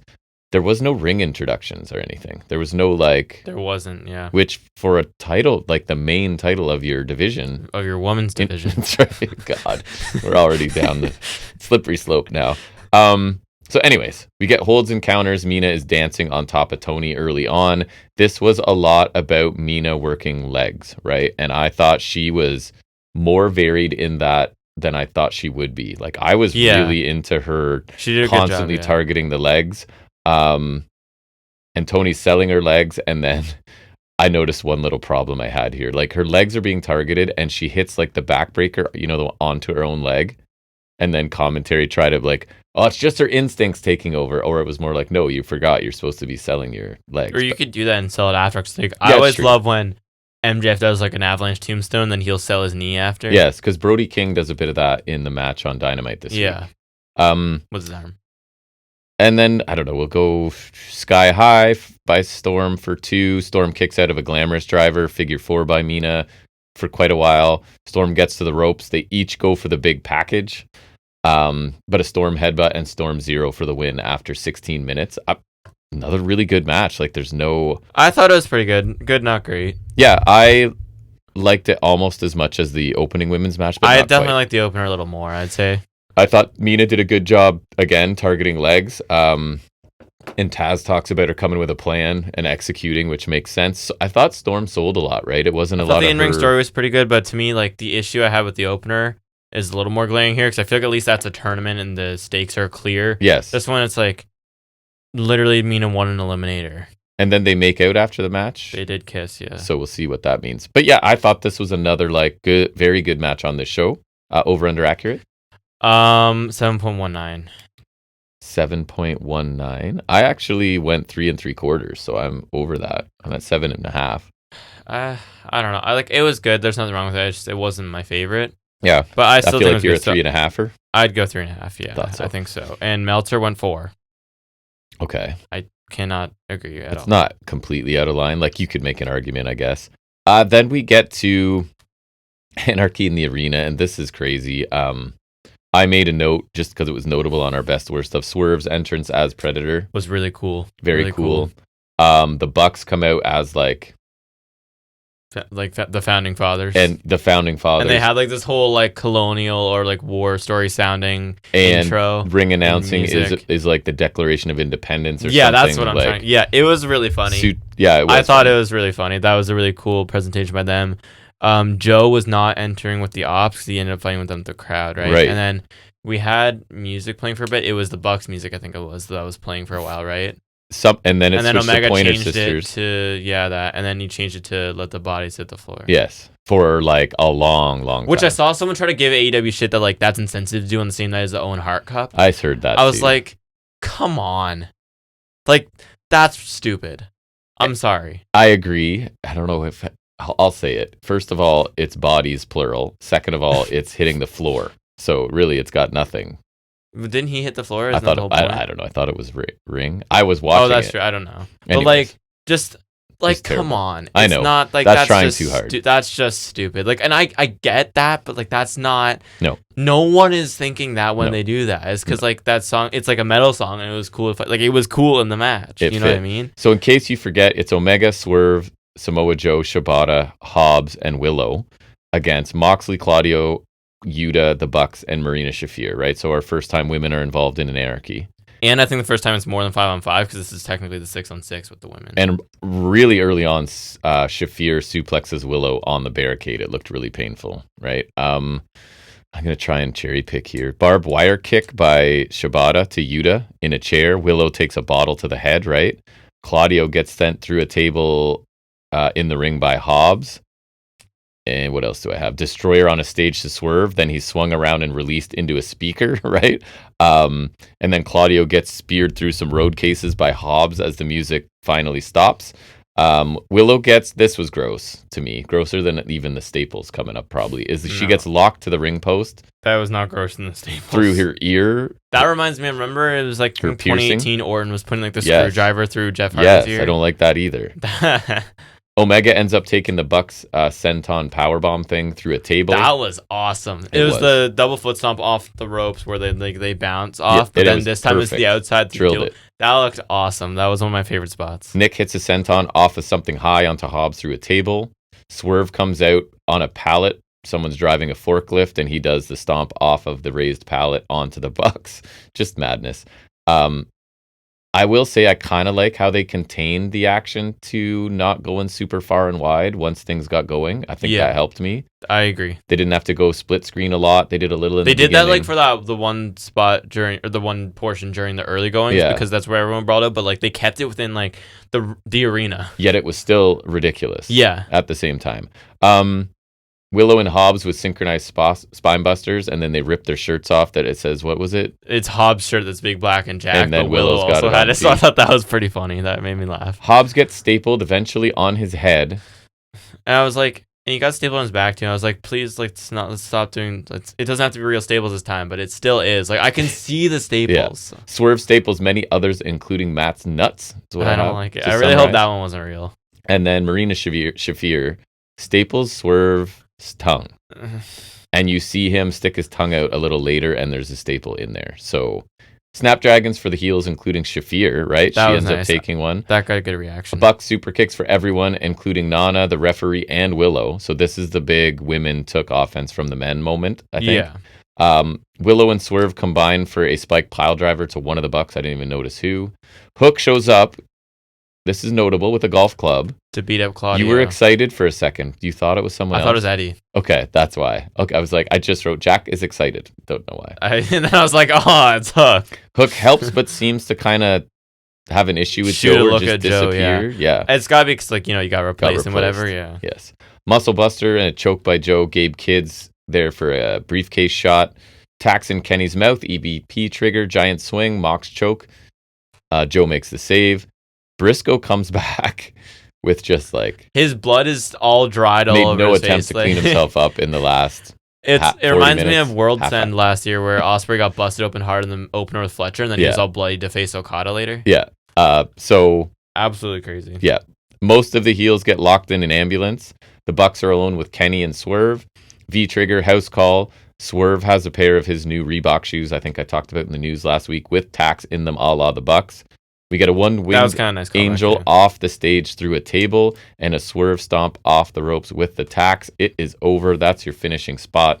Swerve's shows us the staple in his tongue there after the finish. So this is weird because these matches aren't for me necessarily. But I always tend to like them. They're so fun. I always tend to really like them. There's there's going to be ridiculousness. It's going to be a whole bunch of big spots. It's going to be too many people and too many locations, although I think this year they did a way better job of not too many locations. Yeah, because I think last time it spilled out farther, right, with the scapegoat bus and stuff like that. But there's always memorable stuff, and it is just chaos everywhere. The live crowd seems to really get into it. And they don't always do stuff like this, so I like that we kind of get our fill of it every year. I feel this one settled into like basically becoming a no DQ like multi-man tag match in the ring area, which I really liked. It helped me out, so I enjoyed it quite a bit. Actually, I thought it was quite well done. At first, I was like thinking it wasn't as great because they're also working around the women or whatever. But like, I think it kind of found its footing. Samoa Joe didn't do much at all in this. No, it's interesting. But anyways, maybe less straight up comedy than some years past, but I really liked it. But still, a lot of good spots. Like the table saw with Omega is really good. The tack callback. The staples always Staple work. gun is always something for me. Yeah. The palette stuff. Women even taking the Snapdragon, like that was nice. cool. Yeah. So like all around, I thought it was pretty good. Me too. It's a 9.27 from Cage Match. Stop. I'm under. I went 3 3/4 though. They're hard to rate because I don't remember what I rated the other ones. So it's hard to rate these matches because they're just bizarre. A little bit. I'm trying to think. I mean, honestly, I had really fun. So I'll go 4. I think that's fair. Meltzer gave it 5. Stop. No. Okay. That's crazy. No. But whatever. If I'm going 5, it's not that one. And then if there ever was a palate cleanser, you're getting a palate cleanser here. Yeah. Right? But in a good way. It's Paragon taking on the Callis family, being represented. It's Alexander, Takeshita, and Fletcher against basically Undisputed Era, which is, like I said before, a dream match on paper. This is where my notes dwindle to nothing. I have no notes for the main event because I just wanted to watch it, right? Takeshita Cole start out, and I just made a note that Cole looks tiny, and he'll look tiny again facing Fletcher. Boost. Heels dominate strong, leading to a Cole hot tag. Takeshita forearm, Fletcher brainbuster to O'Reilly. Callis family win, about 13 minutes, right? So just really quick, like, hey, we need to. But I really like this. Like the action was just really good. It's all guys I really liked. Like the action was really crisp and kept a good pace. You know, everyone got their spots in. Technically sound, lacked storyline, right? But I think it's kind of getting us to a storyline with Fletcher and Cole. It looks that way, which is fine. Like that's kind of what I figured it would be. So right, team won too. Like right team won. I think it was a spot I kind of expected for it to kind of like bridge the gap between Anarchy and the Owen final. Oh, and just to summarize our picks and certainty scores, we've both picked everything correct. Yeah, that's why we mentioned. So as expected, it does come down to the main event, which is Hangman cool. Ospreay, yeah, which I liked. So over under accurate on this quick little palette cleanser. This was 6.56 from Cage Match. I'm a little over. I went 3.5. I agree. Meltzer went 3 3/4, which is fair. Yep. Main event time, and if you listen to our show, you know we were anticipating this. We were hoping for a match of the year contender. It's the Owen Cup final. It's Hangman. I'd argue we got a front runner. Will Ospreay. I have 37 minutes. TJR's thing up here if I can try to like summarize a bit. It was fantastic, right? There was a lot. Like there was some finisher attempts early on. Like it was slow as some mat wrestling, but like, you know, pretty because basic. You know it's going to be pushing 40 minutes. One of the nice early spots was Hangman hitting a fall-away slam into the barricade pretty perfectly, and then another one into the middle turnbuckle, really clean. He had some back suplexes too. Ospreay hit the Stun Dog Millionaire in the corkscrew kick. Sasuke special, right? He did that torture rack, Blue Thunder Bomb for 2, which is really cool. I think that always looks really good. I really liked. I think Ospreay, I don't remember what he was going for. I think he was going for the Sky Twister or something. And Page shoved him off the top. He hit off the ropes, was perfectly set Ospreay up for that springboard clothesline Hangman always hits. I thought he really decked it this time, and he hit the Orihara as well. He did a sharpshooter, which obviously for the Owen, that makes sense. They were dueling chants. Let's see, what else do we got? Ospreay caught him with the Smash Fly after like a little back and forth. There's the Cheeky Nando's, the super kick.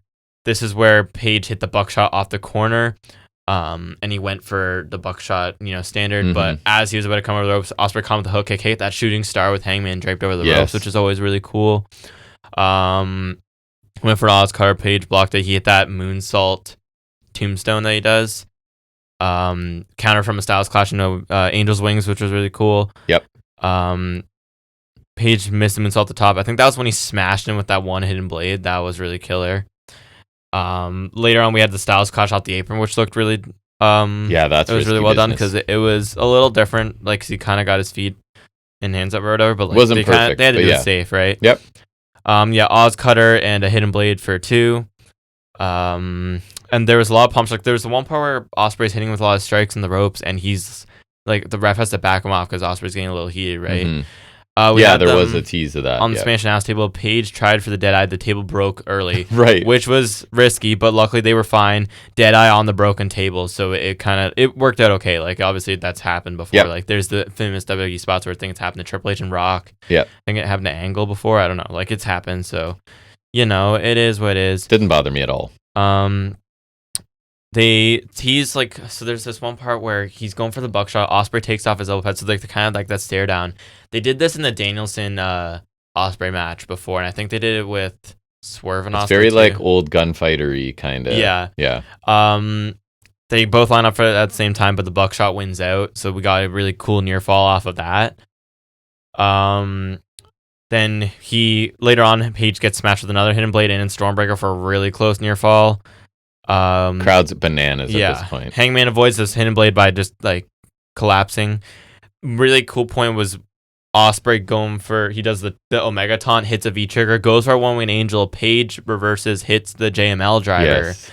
For a really perfect rope break. So it's like they're incorporating moves of like the elite greatest people rivals. That they've which I thought was really cool. Yep.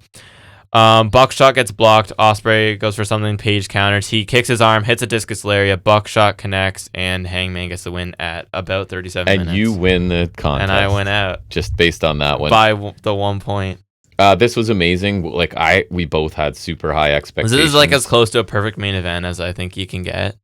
It's one of those things where I close my laptop and just watch, right? Yeah. So that's as big a compliment as I can.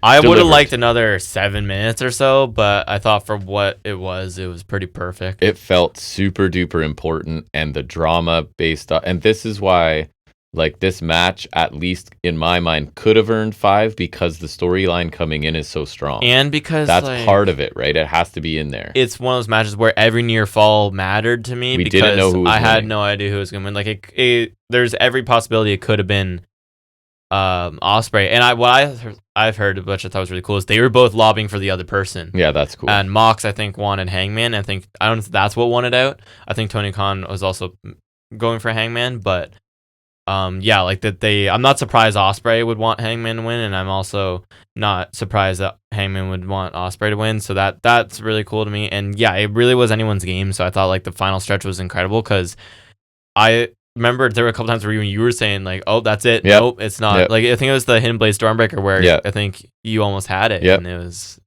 right? Everything's executed awesome. They just so crisp, so fast. Anyone could have won, right?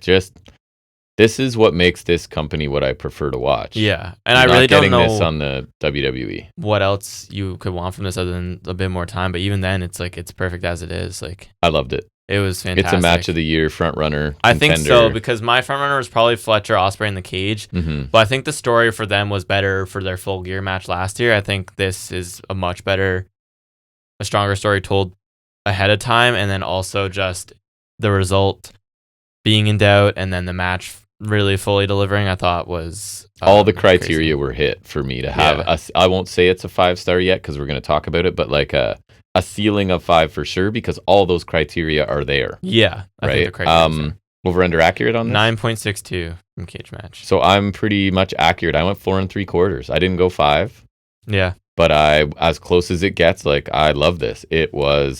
I wanted this, and I was hoping it would be this good, and it was. So it's super satisfying. I think it's a 5 because I don't know what more you want from this. Do it.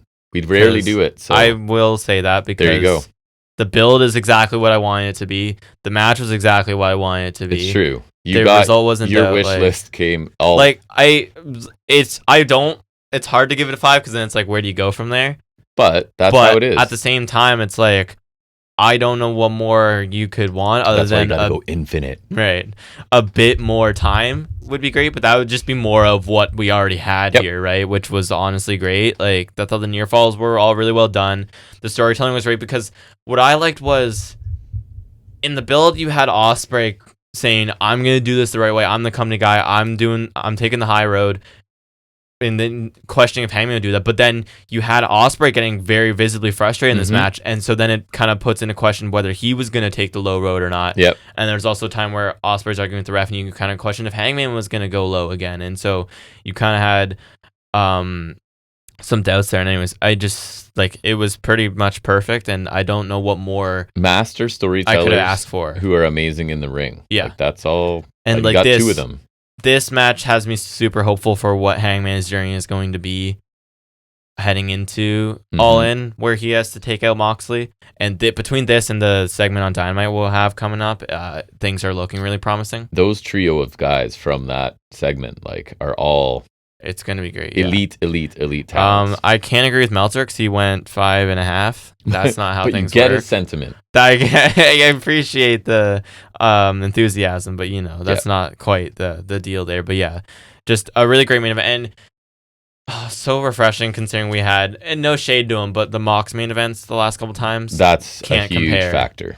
Yep. Like the Mox Cole one was not good. Mox Swerve was solid, but this was just perfect. Literally, probably if you look at our ratings, twice as good. Probably. Right?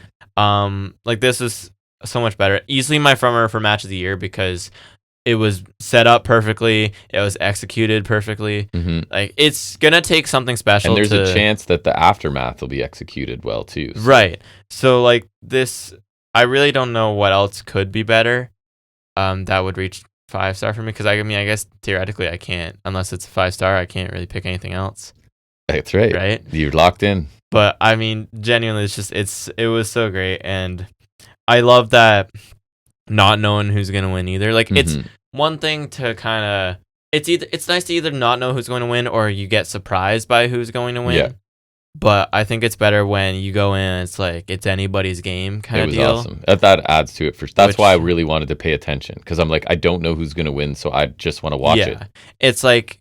Even though I picked Hangman, it's like off a slight. Yep. I feel like that just makes a bit more sense. Well, I think what pushed you over the edge was it's what you really wanted. So that's true. That added the for me, secret it was sauce like, for you. Part of it was, I think personally, it makes more sense just given the time crunch, right, of his story. But yeah, I think I also, at the end of the day, as much as I love Ospreay, and like I said in our picks, I do believe that he's, as Hangman would say in his promo after Double or Nothing, he is going to be the company guy and he's going to be able to carry them forward. But yes. It doesn't have to be now. I've always been a Hangman guy. Yep. Amazing. So I thought show. This was just great. It was awesome. Absolutely worth checking out. Yes. And money well spent. If the tribalists find a problem with this, you don't like wrestling. Right. That this is not for you. If this still doesn't say, hey, AEW has some good stuff, then this isn't for you. Just don't worry about it. Go enjoy your celebrities. So going into this, just talking overall grade here for this, I had a very long weekend in terms of your brother had 5 basketball games down in the city that we were back and forth to. We went through this live in one sitting. I was not tired at any point. Usually I have to keep going and getting snacks or drinks just to sort of keep myself. And there's always a bit of that. But I had no problem getting through this. Pretty much love 3 matches, right? Ricochet, Briscoe, Bailey, Okada, Paige, Ospreay. The opener was really good too. Anarchy in the Arena is a lot of fun. Right. And the FTR tag match I really liked. Yeah. So nothing was bad. This is where I'm going against the math because the math, when I average mine out, I think puts it at a Canadian B+. But this is an A show for me. I agree. Like just the sheer, almost for me, perfection of that main event moves it up to. And then I love the Bailey Okada so much too. I agree. So because A show. Just to look at this, just to run it down, is opener was really good. FTR's match was really good.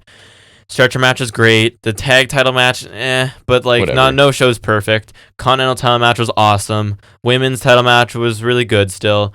Anarchy in the Arena was a lot of fun, really entertaining. The trios palate cleanser was really good. Just what it needed to be. Yeah, and filled its spot perfectly because you need those spots on the card, and it did what it was supposed to do. And the main event was perfection. So yeah, I definitely think it's an A. I think it almost reaches A+, but I think for it to be an A+, I'd like a little more from the women's title match and not Dustin Rhodes.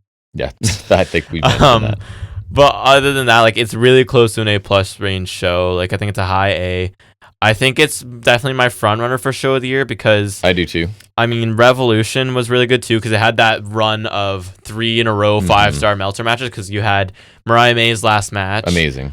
Omega Takeshita 2. Yes. And then Fletcher Ospreay 3. That is a crazy run. If this show is beating that out, it doesn't have the 3 in a row like that, but that's a crazy run. At least we have contenders. I like it. I think those are our 2 front runners. And even still, even though Mania blew chunks, the Rumble was still really, really good because I remember the Rumble matches were awesome. I remember being super psyched about those. And Chamber really delivered too. So at least that match was amazing.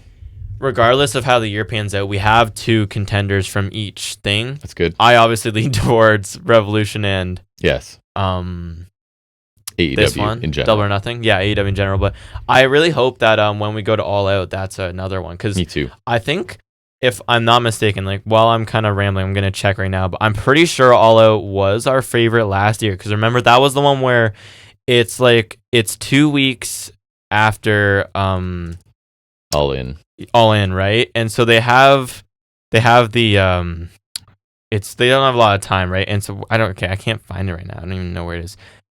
Okay, never mind. And it was really short term, but I remember they had a lot of good stuff because best of 2024. There we go. Okay. I got it. All right. Because we got such a short show today. You filled up time with it. But because that was the one we remember Pac Ospreay was really good. And obviously the main event was Swerve and Hangman. That was the one with Mox's term. I remember even what was it? Danielson defended the title against Jack Perry, and even then that was really good, which I think is kind of crazy to me. I don't remember what else was on that show, if I'm being honest, which it doesn't really matter. Best pay-per-view. Okay, let me see. Yeah, you picked All Out. I think Willow Statlander had the street fight that was really good. Yeah, All Out, because there was all that stuff. Blackpool and Bucks had a good match. MJF Garcia. And yeah, anyways, that was our favorite show last year. So I'm hoping, since we're going, that is also killer. That would be lovely. Selfishly, give me that. And then with the price we paid for tickets, it'd be the best value ever. Yeah, that's true. Yeah. Okay, that's going to wrap that up, man. This is going to be lengthy. We got to try and go fast through some stuff. But next thing we will do is get to regularly scheduled programming, and that is a deep dive into AEW Dynamite.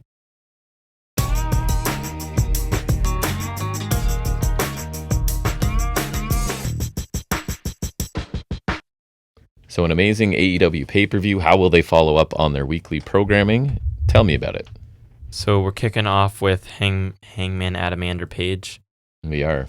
In the ring. He has his belt on, the Owen Hart one. The couple, I think, was also at ringside. It was. I believe. And I did my best to kind of summarize things. I don't think I actually pasted anything this week, which is good weird. For you.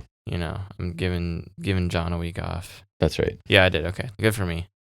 I'm capable of doing things, I can do things. Yeah, he talks about how fleeting triumph and defeat are, and he lost sight of that in the last few years. But what matters most is what you do with your win or loss.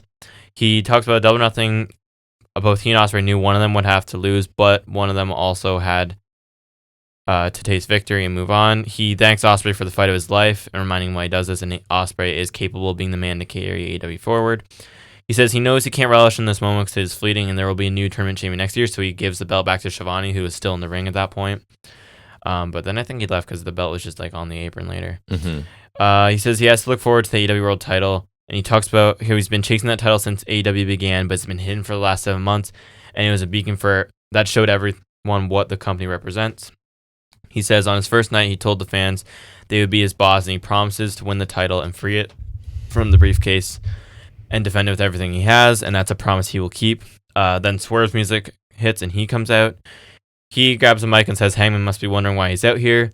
He plays the clip of the Bucks promo from after they returned to Dynasty, where Nick says they cost Swerve the title for Hangman, and so he talks about how he had the match against Mox 1, and the Bucks showed up to ruin it, but Hangman was also there, and it's just so convenient that Hangman now has a clearer shot at the title.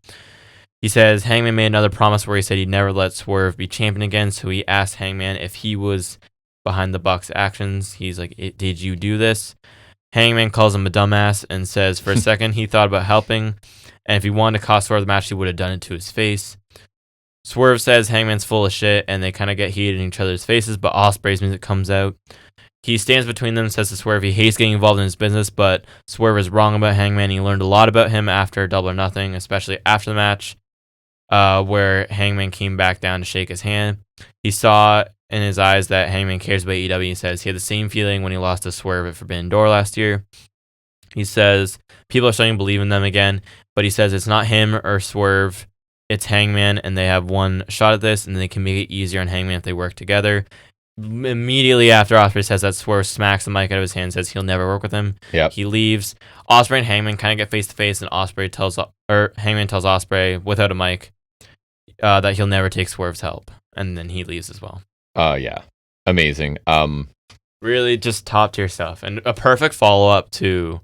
And like I told this week, or Double or Nothing in last week. The only problem is clearly the long range plan was Swerve. All three of them realized that they need to work together to get the Death Riders out of there. As Swerve wants to clarify Hangman's position with the Bucks in that instance. So that's good. And then Ospreay has to come out to sort of keep them from killing each other, to say, like, listen, the only chance we have kind of is to do this united. The problem is the Death Riders, right? Yeah. And like, they're not. You get what they were going for, and they were supposed to be. And they were on track for that for a while. They started that way, and then they just sort of stopped having any purpose and became a very generic heel faction. They stopped beating people up. So these 3 super duper mega stars that you wanted to have them have to work together to do this, and they're telling that story. And I mean, there's every chance you can still ramp this up, and I'm praying that they do. I don't think they will, but that, regardless of my criticism at these 3 performers, it's a relatively simple story. Like, they want the company championship, they have a history of bad blood, but they make it compelling because all 3 of them are such amazing performers. Yeah, I thought Hangman's babyface from the beginning was exactly what you expect. I thought that was good. And then things kind of shifted with Swerve, and I like that he brought up the Bucks thing because, like, obviously we're seeing Hangman's inner turmoil, right? And we're seeing everything going on with him, but we're more accepting of it than Swerve because they have, and it's clear to us that they're not affiliated because we can. It's just clear, but Swerve has every reason to believe that they are working together. Hangman did not burn down our house, so we're more likely to believe him, and he did make that promise, right? So I think that was a really smart bit, and I think Ospreay's Peacemaker makes sense because, again, I feel like it really makes him feel like that company guy because he's trying to unite 2 of arguably the most heated rivals currently in the company just because they're the big stars who can do it. Just get the title back. And it's not even him. It's not even like he needs the help. It's like he's willing to help Hangman, but he's trying to, like, he's doing. So I think the selflessness of that is really great. And I really liked, my favorite part was when he was like, it's not about us, it's about him. Because, like, that felt main character to me. That reminded me of, like, Hangman. Like, that's the kind of stuff I think we need because Hangman's supposed to feel important. It's very Star Warsy with Han Solo kind of thing, having to come and, like, put some differences aside, but, like, unfortunately the difference is the enemy they're working against. Yeah, that's fair. That's the problem. The Death Riders falling flat is the thing that damns it a bit because I really wish they were like the first 2 months of Death Riders where they're beating everybody up and beating the crap out of Orange Cassidy and whatever. It does damn things a little bit, but this is still too great not to be good. Yeah. And hopefully they can up the threat in the short term because, like, they have people, like, they have Gabe Kidd coming in who's, like, going to bolster numbers. Hopefully, I don't think Pac will be back, but maybe you juice the Death Riders with someone else too, just, like, to add more of a threat because we still have, like, a month or so before All In. Like, there's still a chance this can get juiced up. It's just they need to work their asses off. And I'm not going to, like, deny it if the Death Riders get sick again, but you need to do that, right? And so Mox had no involvement here, which I think is okay because I think the point was to start setting up like our mega powers kind of thing. Right? So to speak, or I guess our Avengers, since it's more than 2 people. Yeah. I think that's fine because, like, this is not a segment that needed Mox here to, like, interject with the Death Riders doing crap. We can do that next week. Right. I think this is perfectly to set up what our story is going to be. It makes it clear what our story is going to be heading into it. I think that's really great. Super compelling. I think at Fyter Fest or the Summer Blockbuster one, we could do a tag match, I think, right? And so I'm really excited. Like, the Death Riders haven't been great lately, but I'm going to hope that we can kind of turn that around. Gabe Kidd being here kind of gives me some hope because Gabe Kidd's awesome. And if they do want to do the ultra-violent turn, I find him super believable in that capacity. Exactly. So I think Gabe Kidd is the kind of person we need for this. I don't know who else you could grab from, like, New Japan that would fit. Like, if he were in Prime, it would be like Suzuki or something, right? But I not agree. now. I don't want that now. No, that would not. I don't, like, I'm just trying to think even, like, I don't want, like, Finley or someone because then that's going to open the whole door to, like, have the War Dogs come in, which isn't bad, but it would feel like too much. Maybe just Drilla Maloney. Yeah, I could take Drilla. But anyways, I do think the Death Riders need to be juiced up a bit, but I think there's potential, and I hope Mox can, like, really help tell a good story here because this side of it is really fantastic. My God, it's just further evidence the chemistry with Paige and Swerve is, like, in all areas of wrestling. Because in theory, I don't want them to work together, but, like, I do. And it just works. If I get what I want and they're, like, a thing for, like, another 10 years, we can go all avenues with them. Yeah, and keep circling back to them doing different stuff. Yeah, I'm good. I would really like. Now, I don't know how feasible it is, but, like, if the dream would be if we could get either at Forbidden Door or preferably All Out. Yeah, for us personally. you do. It would be complicated, but I think you could do it. You do a babyface triple threat where Hangman defends against Ospreay and Swerve. I think that's like your decent payoff for I would love that. them working together, right? I think Hangman should retain. I don't think Hangman should lose the title till like at least the end of the year. Yeah, because he deserves a lengthy run. Because his first title run wasn't like short, but it didn't feel super long to me. And I definitely don't think he should have lost to CM Punk. No, of course. That's why I think it all got shortened once he got signed. I agree. But yeah, like I think there's a lot of potential here, and I'm really excited. This is great.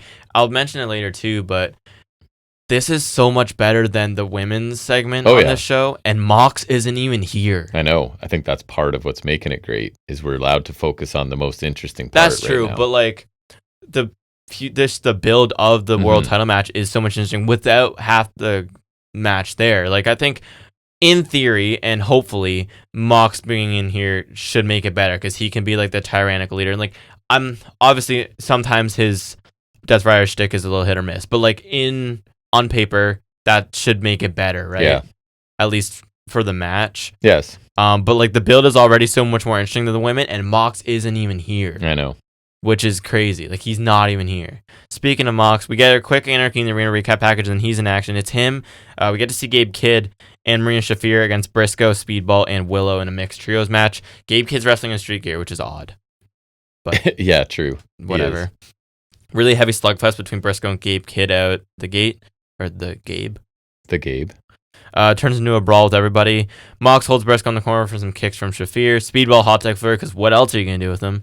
Speedball with the thrust kick to Mox. They both tag out to the women. They go at it. A big flurry where everyone's hitting something. Yuta distracts the ref with the chair, shoves Speedball off the turnbuckles. Gabe Kidd throws him in the barricade, slams him through the timekeeper's table. Really vicious from Gabriel. Mox and Speedball with a strike exchange. Some stiff kicks from Speedball. Then Kidd murders him with a lariat. Yes. Briscoe gets a hot take flurry as well. Froggy Bow to Gabe Kidd for 2.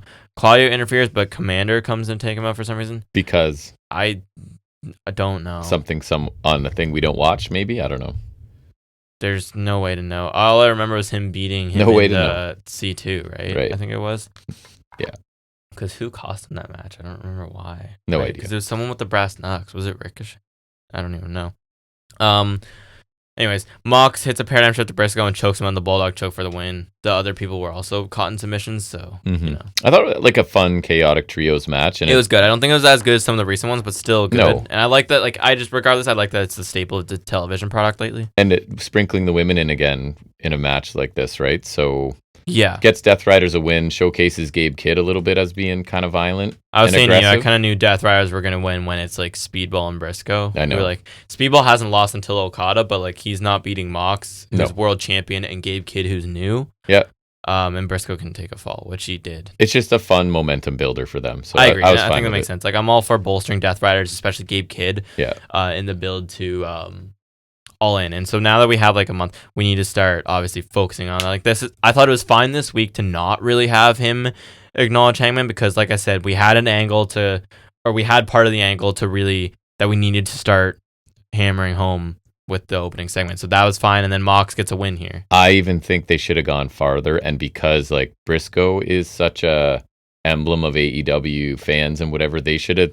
Like, he should be doing an injured and out angle for, like, 3 weeks or something. Like, they should have really just... That's what they need to start doing. Killed Mark Briscoe to the point where he's off TV for a couple weeks. That's what we should be doing. It's like, we need to start chopping down, like... Start putting them against, like, quintessential AEW people or people that fans love and have them taking them out violently. Like, I know they did this when Death Riders were starting out, but bring Private Party back just to slaughter them. Or Orange Cassidy would be a nice He's injured, choice. remember? I know, but it's something like that, right?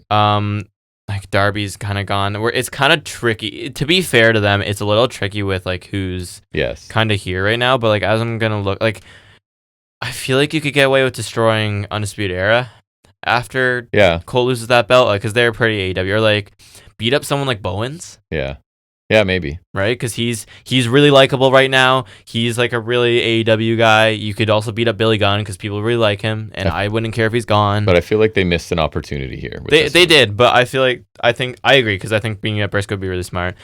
I honestly I don't want them to take out Speedball selfishly. No, that's why I went to, and he hasn't been there. He doesn't really. He's not emblematic of AEW true. as much. I'm as saying Briscoe let's take out Top Flight too, because sure. I mean, again, they already were doing that, but like I'm saying, just do it, but like more viciously. Mm-hmm. Even if it's on Collision, as long as you can like show me proof of it, like just give us like do it on Collision if you want, if you need, because they do have 2 shows to do this. So it's like we have 4 month and 2 shows. That's like 8 weeks ish if you were to use every show. Yeah. Right. And so like as long as you show us like a video of it happening, then that's like at least it's still on the television. You know what I mean? Yep. I think Briscoe would have been a great pick because he's so popular. That's what I mean. He's so easy to do. I mean, you could still do that, realistically speaking. I guess, but maybe why, if not, why aren't you already doing it? Maybe you wait a bit because he just got bloodied and even better time. I guess so. I guess that's fair. I don't know who else you could that really fits that mold, unless you want to take out Swerve and Ospreay in the build. Like if that's gonna be part of the build, I don't know. I do not. Anyways, solid match though. Hudson and vignettes next. It was basically just some highlights from the show, and MVP talks about Double Wrestling being historic for them, and they're all going to be draped in gold. Yada. Excalibur basically tells us that this is to show us that MJF is fitting in, because even the pay-per-view showed maybe he's not, but I guess the bottom line for the business is that they won, so they're like, then he's fitting in fine. Because at first I was like, oh, Lashley's looking like he's not that pleased, but then he has his arm around MJF to end it. So, but he didn't look super thrilled though. No, so I don't not know. as happy as the other two. MJF being there is still so weird to me. I know. I'm not sure how I feel yet. I don't know how I feel about it. Anyways, then we get a Ricochet promo. He says after Double Nothing, he's going to continue his quest for gold, but he sees the lay of the land and he needs a crew. So he needs some loyal subjects to help him on his quest, and then he will show why he's out of this world. He should have gold soon. I don't doubt that. He's like maybe their most over heel. And he would be so good at being annoying with a belt too, right? So, I mean, I know he lost in 3, but I think after Omega and Okada do the unification match, I think he should take Omega's belt. Maybe. I don't know if I want him as part of a group, but I think it would be funny if he never finds a faction mate because he's so annoying. Should I read my notes to you? Yeah. But I could see segments where he's rejected by everyone he approaches, maybe. Yeah. And again, because people want to be like, ha ha, you're a loser. No, like the crowd just want. I think that'd be funny. I do too. And then I think if he finds people, we could eventually make a new babyface because he's such an ass. Yes. Yeah, I guess. You know what I mean? Yeah. So I think it's kind of a win-win. I don't see him as someone who needs a group, but I also don't think it's a bad idea. No, I think there could be like vignettes or whatever where he's recruiting people and they're like, no, and mocking him. How about Angelico? Sure, let's bring him back. Angelico, and then you need another like technician kind of guy, right? Who's like, I mean, it might be a little rusty, but it's whatever. So like, I think Tyler Russ. I knew where that was going. Yeah, you know, what I mean, I think that'd be okay. Mm-hmm. Or honestly, just the hybrid too would be fine. I don't know what Jack Evans is doing, but just bring back Indies probably. Let's just do that. Could just do that. He was somewhere in Mexico, I swear I saw, but I don't know. That makes sense. Anyways. Then we get Anna Jay and Harley Cameron versus Penelope Ford and Megan Bayne in a no DQ tag. Yeah, you pointed out that I generally like some of these when they put the women in these with ultra-violent Anna Jay matches. and Penelope Ford, historically half speaking. of the formula is there. Half of the formula there for at least the one that they did in dailies. Yeah. There was also one with, like, wasn't it Ruby Soho and... Oh my God, probably. Where has she been? I mean, I know she had a baby with Cool Hand Ange, so I guess that's where... Which I guess... It's kind of a lame excuse to not go to work, but I guess that's fair. Children. Bah. But yeah, anyways. These matches typically deliver. Okay, so notables. Cameron spiked forward with a DT on a trash can for 2. That looked really good early on, I thought. Yeah, it did. Bayne gets beat down with a lead pipe and a chair. Comical lead pipe, as we and then like Jay dropped a 2x4 to hit a chair to get a chair. I was like, you picked arguably a blunter object. Right. Like, I feel like wood's a little harder, and then it also has a chance to splinter, so then would it not be more painful? Like, I just feel like you picked the worst. We'll experiment in the yard later. Okay, I'll get a 2x4. Yeah. I think there's one in the garage. Yeah, it's funny. It's like, because Anna Jay came to the ring with 2x4, and you're like, what was that? I was like, 2x4, and then you go like, oh. Yeah, it's not nice. Sure, she's a lovely girl. Yeah, and then that was the joke, too, because it's like, I mean, with her fat ass being her gimmick, I don't think that is her identity. I don't think you can say I'm wrong for saying that either. No, I think that's basically all they there's no other personality so far. Cameron with a drop to hold the Bane into the seated steel chair. Then Jay kind of drop kicks it back into her face. The drop kick part looked good. Yeah. Jay hits Bane with the chair to allow Cameron to powerbomb Bane through a table at ringside. Cameron goes for some wheeler maneuver. Bane blocks and slams her hard into the stairs. Looks like she got busted hard way. Looks like. I think she's taking time off after this, so I think she has a broken nose. I did see that, yeah. Jay hits forward with a gory bomb on a chair for 2. Bane breaks the pin. Fate's descent to Jay on a chair, which looked pretty hard, but Cameron broke the pin there, so Cameron's still going. Bane and Ford hit an iffy Doomsday device for the win. Did not make contact, I don't think, but so sloppy in parts. Sloppy in parts, good in parts, so I think it was fine. I agree. And Cameron looked nuts with the blood. She looked like kind of a badass for continuing, because I don't think that was a planned bleeding. They tried really hard in this, right? The level of success kind of varied throughout it, but I didn't hate it. And I thought it was okay. And Bane looked strong again. They definitely tried. Yeah, and Bane's keeps looking like a beast. Yeah, so it was solid, I suppose. Having her lose a title match so early is still a bit of a...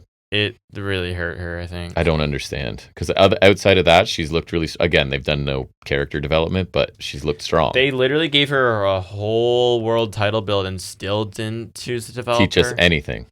That was the crazy part to me. Then we get the Ops against the Frat House from ROH. Jack Jameson, who's 35. That was my favorite part. I quickly looked up Jack Jameson in the quote-unquote frat house, is a 35-year-old man. So I get why he's in there, because he's like the Jack Jimbro type for the group. I get it, but it is funny. It gives a bunch of barely mid-carders something to do, I guess, on ROH. I do think it's kind of a cool gimmick to unite them. It's very basic, but Griff Garrison and Cole Carter were teaming for a bit with Maria Kanellis as their manager. So that's who weird. Used to basically play a frat boy back in his early days in Ring of Honor? Guy who we love, Roddy Strong. Oh, yeah. That's interesting. Roddy Strong with a character. Because he's the clean cut, you know what I mean? Yeah. And when he was super young. So it's a decent gimmick. I was telling you that Pero Peligroso, Preston Vance cannot... He's not young either, man. But he can't help these low card stables. He's in Dark Order, LFI. He's cashing checks. Frat House. Yeah, he's been here since at least 2020, which is crazy. He is 33 years old. Okay, so not much better. Anyways, sorry. Carry on. Anyways, Jack Jameson gets a mic, talks about the pledge party they threw. They're looking for a new member. El Paso Strong saying doesn't make sense because the guys are skinny and weak and the girls are fat and ugly. Yeah. They didn't find a new pledge, but they'll leave the new trio as champions. Don't think so. Much like R-Truth and John Cena, there is no title on the line. No. Vance says win or lose, they booze because that's their slogan, which I think is kind of funny. And I think the whole point is they don't wrestle well because they're hungover and party too much. And he shouts in Joe's face, which gets him decked. The brawl starts. Rapid fire shots in the corner from Joe on press 10 Vance. Yep. Garrison and Shibata chop back and forth later on, but Shibata absorbs the shots. Backs Garrison in the corner. Hesitation drop kick in the Chancery suplex. Hobbs and Cole Carter and FKA 2 Dimes. Too bad he's not involved in the angle right now. Might have helped, might save that. Yeah. I wonder why they cut him and not Stacks. I don't mind Stacks, but... Yeah, but that potential wasn't really there when they were together. So you know what I mean? It's just it's weird. And he's saddled with a dumb gimmick and story. Yeah. Hobbs no-sell shots on Cole Carter, then smashes him with lariats in the corner. Ref gets distracted. Jameson hits Hobbs with the pledge paddle to no effect. Hobbs with spinebusters to some of the no-names that the frat house had. Spinebuster to Vance then catches Carter out of midair, kind of, and hits a spinebuster to him for the win. I feel like your recap was longer than the match somehow in my mind. Nothing more than getting the trios champs on TV, and I thought I was waiting for the hook to come down after or something to shake free from that story, but nothing, right? So Joe didn't do much here either, eh? I'm wondering if is he okay? Is he fighting through something? Anyways, but yeah, this was really nothing, I don't think. Yeah, it was fine. I'm honestly surprised we didn't run an angle with Hook after. We didn't do exactly what I'm saying. I figured that's what we were getting to, and it never Right, that's what I thought, because that's what we usually do with the squashes. Is either it's nothing, sometimes it's nothing, because the Ops have done that before back when Hook was still there. Yeah. But then usually when there's an opportunity like this, that's why we get the squash. So I don't know, it's weird. At least I guess it was a little entertaining because it was jobbers that I guess. And so it's not random people. At least it's okay, the ROH people will get on. Good for them, I guess. Then we hear from Jamie Hayter. Not really. Lights go out. It's Tekla. She lays out Hater. They didn't catch the first shot, so she picks her back up and hits her again. She should have done more, no? I agree. But she just kind of forearms. And then Bray Wyatt flips up. She does the Bray Wyatt. That's what I wrote. Yeah, like Bray Wyatt does the spider walk really quick. And I wish there was some more pomp and circumstance, but she seems cool. Hopefully she bolsters the division. I've never seen her. Cool look. She reminds me build-wise of Tessa. Which is good. That's like she's a physically strong, more, athletic build. More considerate. Right. So I kind of felt bad for Hater again. Because this is like, you're not coming out ahead on a debut, the person they're putting some energy in debuting. But at least it's like they trust her to do that spot. I think she's settled into the really good wrestler that doesn't need to win very much. Like Sheeta. Which kind of sucks, but what are you going to do? Like, yeah, I'm excited to see Tekla. Then we get a Mystico hype package. That's all it was, just highlights of him not botching things. That's how you know it's a highlight package. There are no botches. Yeah. Then we get Adam Cole defending the TNT title against Kyle Fletcher. Cole super kicks Fletcher off the apron, goes for a Panama Sunrise off the apron, but RPG Vice, yeah. Yep. Come for the distraction until Roddy and O'Reilly of Undisputed Era fight them off. Fletcher smashes Cole with a super kick really crisp, then hits the powerbomb on the apron that barely clipped it. And he caught some heat for that. And you can see the ref comes and checks. You could see Cole mouth, "I'm fine," but Fletcher goes and kills some time. Right, Callis gets up from the commentary table to go see Fletcher. Fletcher gets in the ring, so clearly they're really making sure Cole's fine. And hopefully that doesn't there's no heat on Fletcher because I get it because Cole has a history of head injuries, but at the end of the day, Cole's agreeing to do those spots, and it's just the placement was a little off. There is inherent risk in there, and he knows that. After the break, Fletcher runs up for his corner kick. It's blasted by a super kick from Cole. Pump kick and an Ushigoroshi from Cole for 2. Fletcher blocks super kick from Cole, then hits a snap half and half, really crisp. Running kick in the corner, goes for a brainbuster. Cole counters with the Ushigoroshi and a Panama Sunrise. Goes for the last shot, but Josh Alexander with the run-in to attack Cole for the DQ. Lame. Brody King comes down with the chair to chase off Fletcher and Alexander. I thought up until the DQ finish, really strong TV match. It was. A lot of crisp, Cole's okay. A lot of crisp kicks. Yeah, I'm glad he's okay. I love Cole. Really customarily solid stuff from these guys. A lot of crisp shots and just really smooth action. Maybe they don't want the belt on Fletcher for the DQ finish, but if that's the case, I wouldn't have booked this match yet. Still good though. And the apron powerbomb was iffy, but thankfully, like you said, he's fine.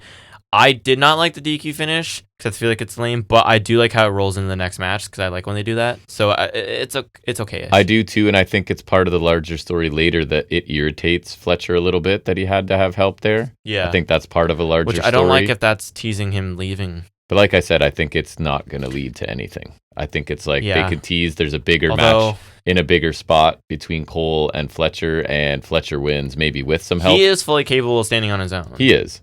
But I just don't want him, because I feel like to leave, he has to turn face, and I don't want him to turn face because he's such a good heel. Yeah, this was shaping up to be a good match. I did feel Fletcher worked a little more deliberately after the near injury on the because he was hitting like slams and stuff that were pretty simple. But I did like Brody Lee coming down because he's a baby face and his match is next. And you were saying maybe they do a rematch at Fyter Fest, which I think is next week, which I could see it happening. It seems to be that's obviously they're going to run this back. Yeah, which I'm okay with because I'd like a match between them a lot. Yeah, and I think there's definitely more in the tank. Me too. Then we roll right into Josh Alexander versus Brody King. They're ready to go after the break. So this is a qualifier to get into. We have a 4-way set for Fyter Fest next week.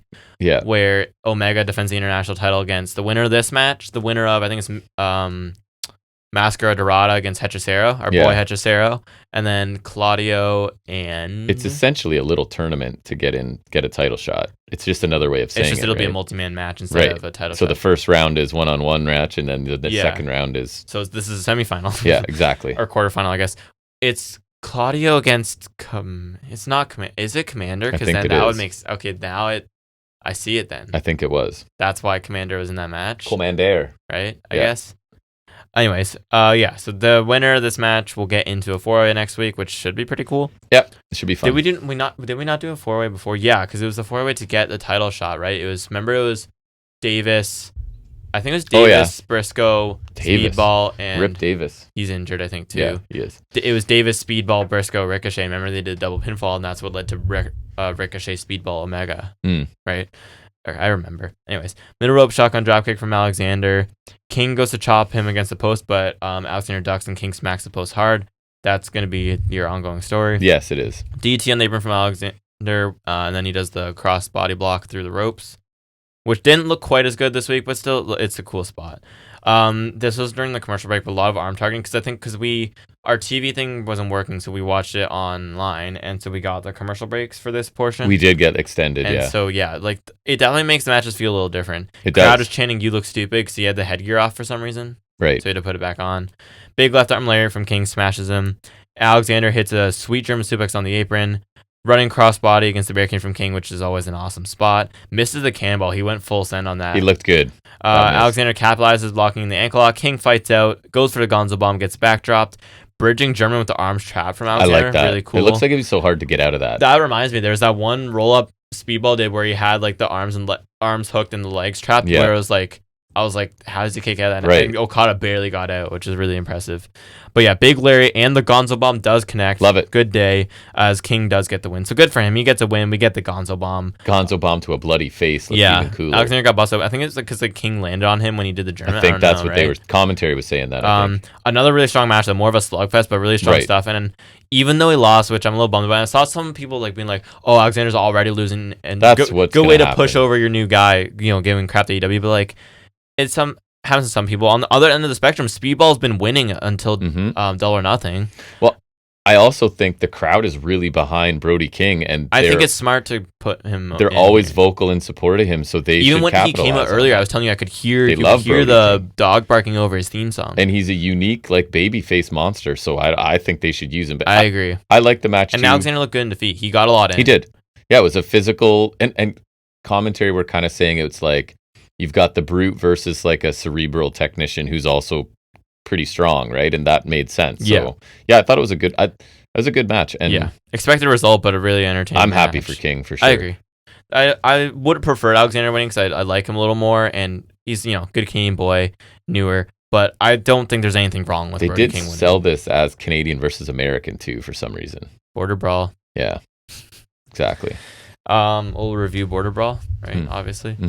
Kyle Fletcher backstage. He is angry. He says he doesn't need help and he should have been TT champion. Cole runs it like a bat out of hell and just they start brawling until security pulls them apart. So we have Fyter Fest next week. So yeah, I was thinking rematch as well. Maybe a stipulation no one at ringside. Go 2 to 3. I think it's too short to do another cage match. Too. I think you belt Fletcher up too. You have to. I think so. It's a short run for Cole, which makes it feel kind of lame, but that's where he's at right now. He's an older gentleman now. Right? As much as I love Cole, same. His days of running NXT as top champion are behind him. And I think Fletcher is 100% the next He's 35 big deal. as well. Frat house. There you go. They are recruiting. Yeah, right? And he does look like a frat boy if he came with a nice clean cut. Yeah, honestly. Short haircut. He could do that, yeah. Anyways, I do think it's time for Fletcher to get a belt. Takeshita had his mid-card run. I think we give one to Fletcher now. Give another to Takeshita. Just give Takeshita a belt. All the belts. Right? Just give him the belt. Do Monet, but Takeshita.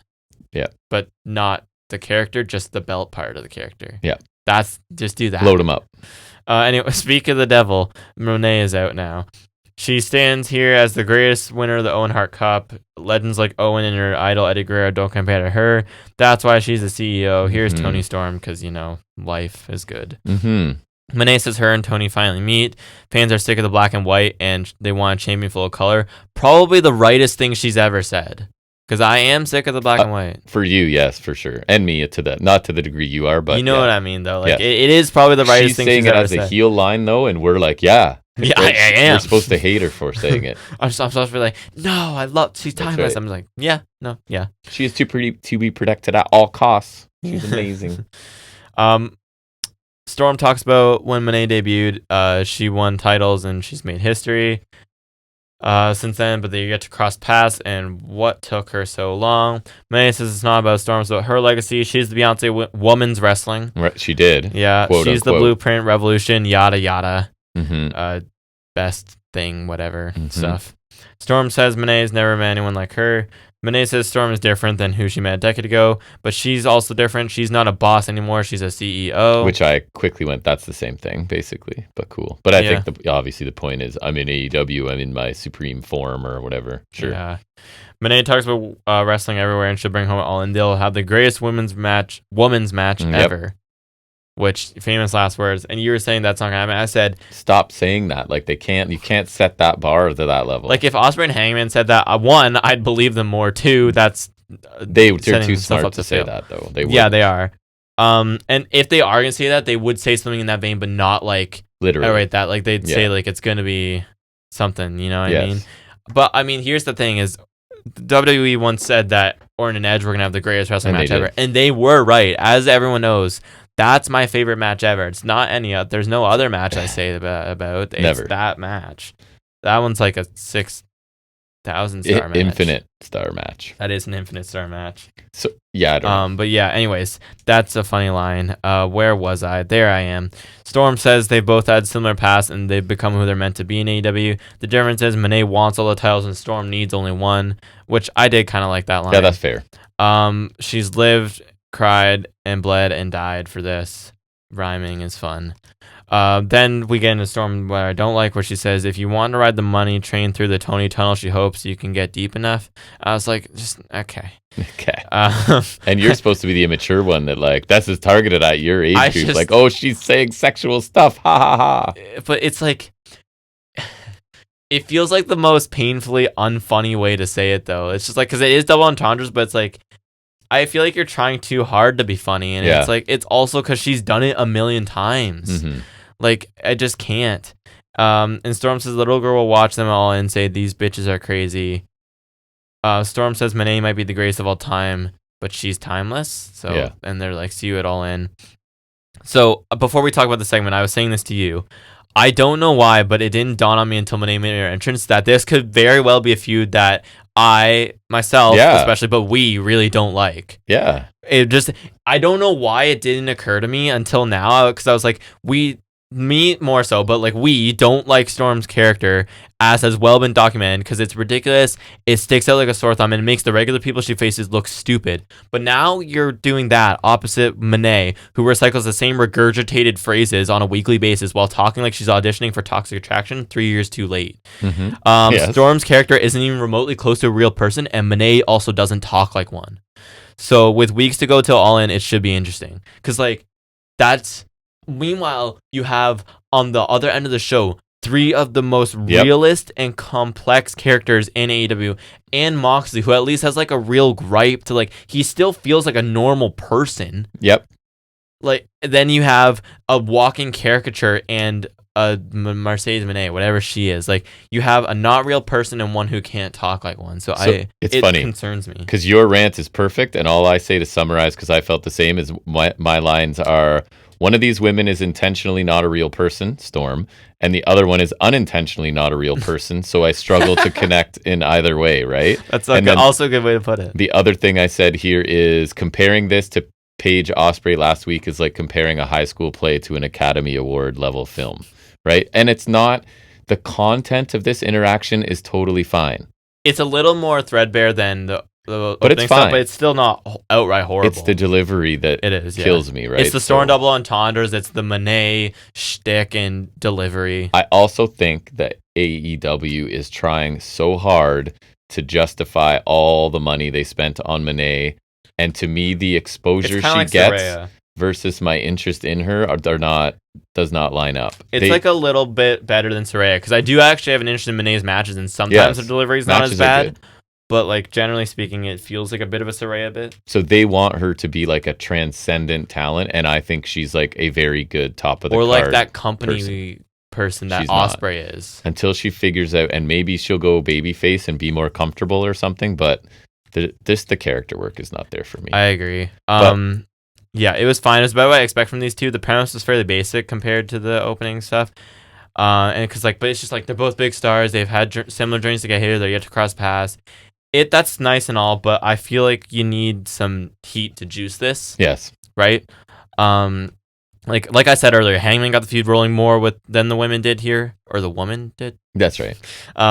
but Mox wasn't even there, right? Granted, with the Death Riders like running for the last half year or so, whether it's been top tier or not, there is more at stake with that. There is, right, than the women. So they still need to do something to get on a similar plane of existence, right? I agree. The issues between Hangman and Mox and Hangman and Swerve also feel really illogical compared to the over top shtick fest we got here.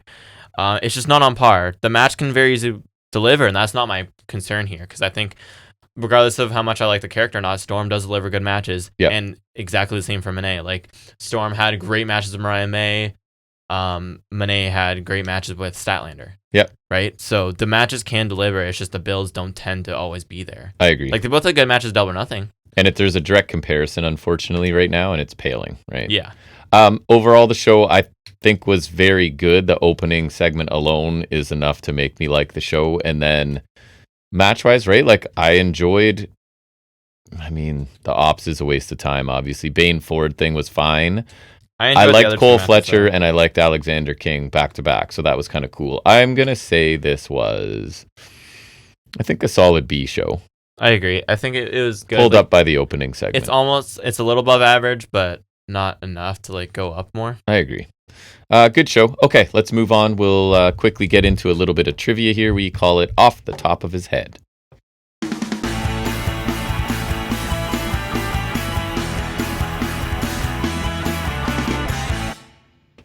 So this one is called Obscure Wrestling Trivia Quiz Hardcore Edition, because the input I put into AI the first time was nowhere near hard enough. So then I said, where were my inputs? It's fun to see. I said, what is a fun general wrestling trivia quiz with answers? Maybe 15 to 20 questions. It needs to be really difficult and should include WWE and AEW. So then it gave me a list of questions, which were nowhere near. So then I said, this is nowhere near hard enough. Get more obscure. So this is what you end up with, okay? I think it goes from being like impossible to being not so hard, but we'll see. Which obscure gimmick did Jon Moxley portray in CZW before rising to prominence? I have options if it's right. You may have to fact check this because I don't know. Chainsaw Mox, the Street Dog, the Lunatic Fringe, the Slick Youth. Okay, Lunatic Fringe is him in WWE, so that's a trick. Okay. I'm going to go with the first one. Chainsaw Mox? Yeah. No. They are saying Slick Youth, which sounds weird, but he would have been way younger, so maybe that's true, maybe not. What was Kenny Omega's first match in WWE Developmental? Who is he facing? Oof. In Deep South Wrestling. Heath Miller, Crew Jones, tag with Kofi Kingston, Johnny Curtis. I'm going to go with Johnny Curtis. They're saying Crew Jones? Don't even know who that is. I was hoping it would be Curtis or Heath Miller. So keep in mind how hard those first two are, and then get this one. Which AEW star... Wow, that's not right. Sorry, I'll fix the question. Which WWE star once wrestled under the name El Generico? Sami Zayn. Right. What was the original name of the faction now known as Undisputed Kingdom in ROH? Kingdom? Yes. Okay. That's right. That's what I'm saying. Who was the only person to win a WWE match via exploding ring rules before AEW used the gimmick? WWE? Yeah. This is what they're saying. I don't know.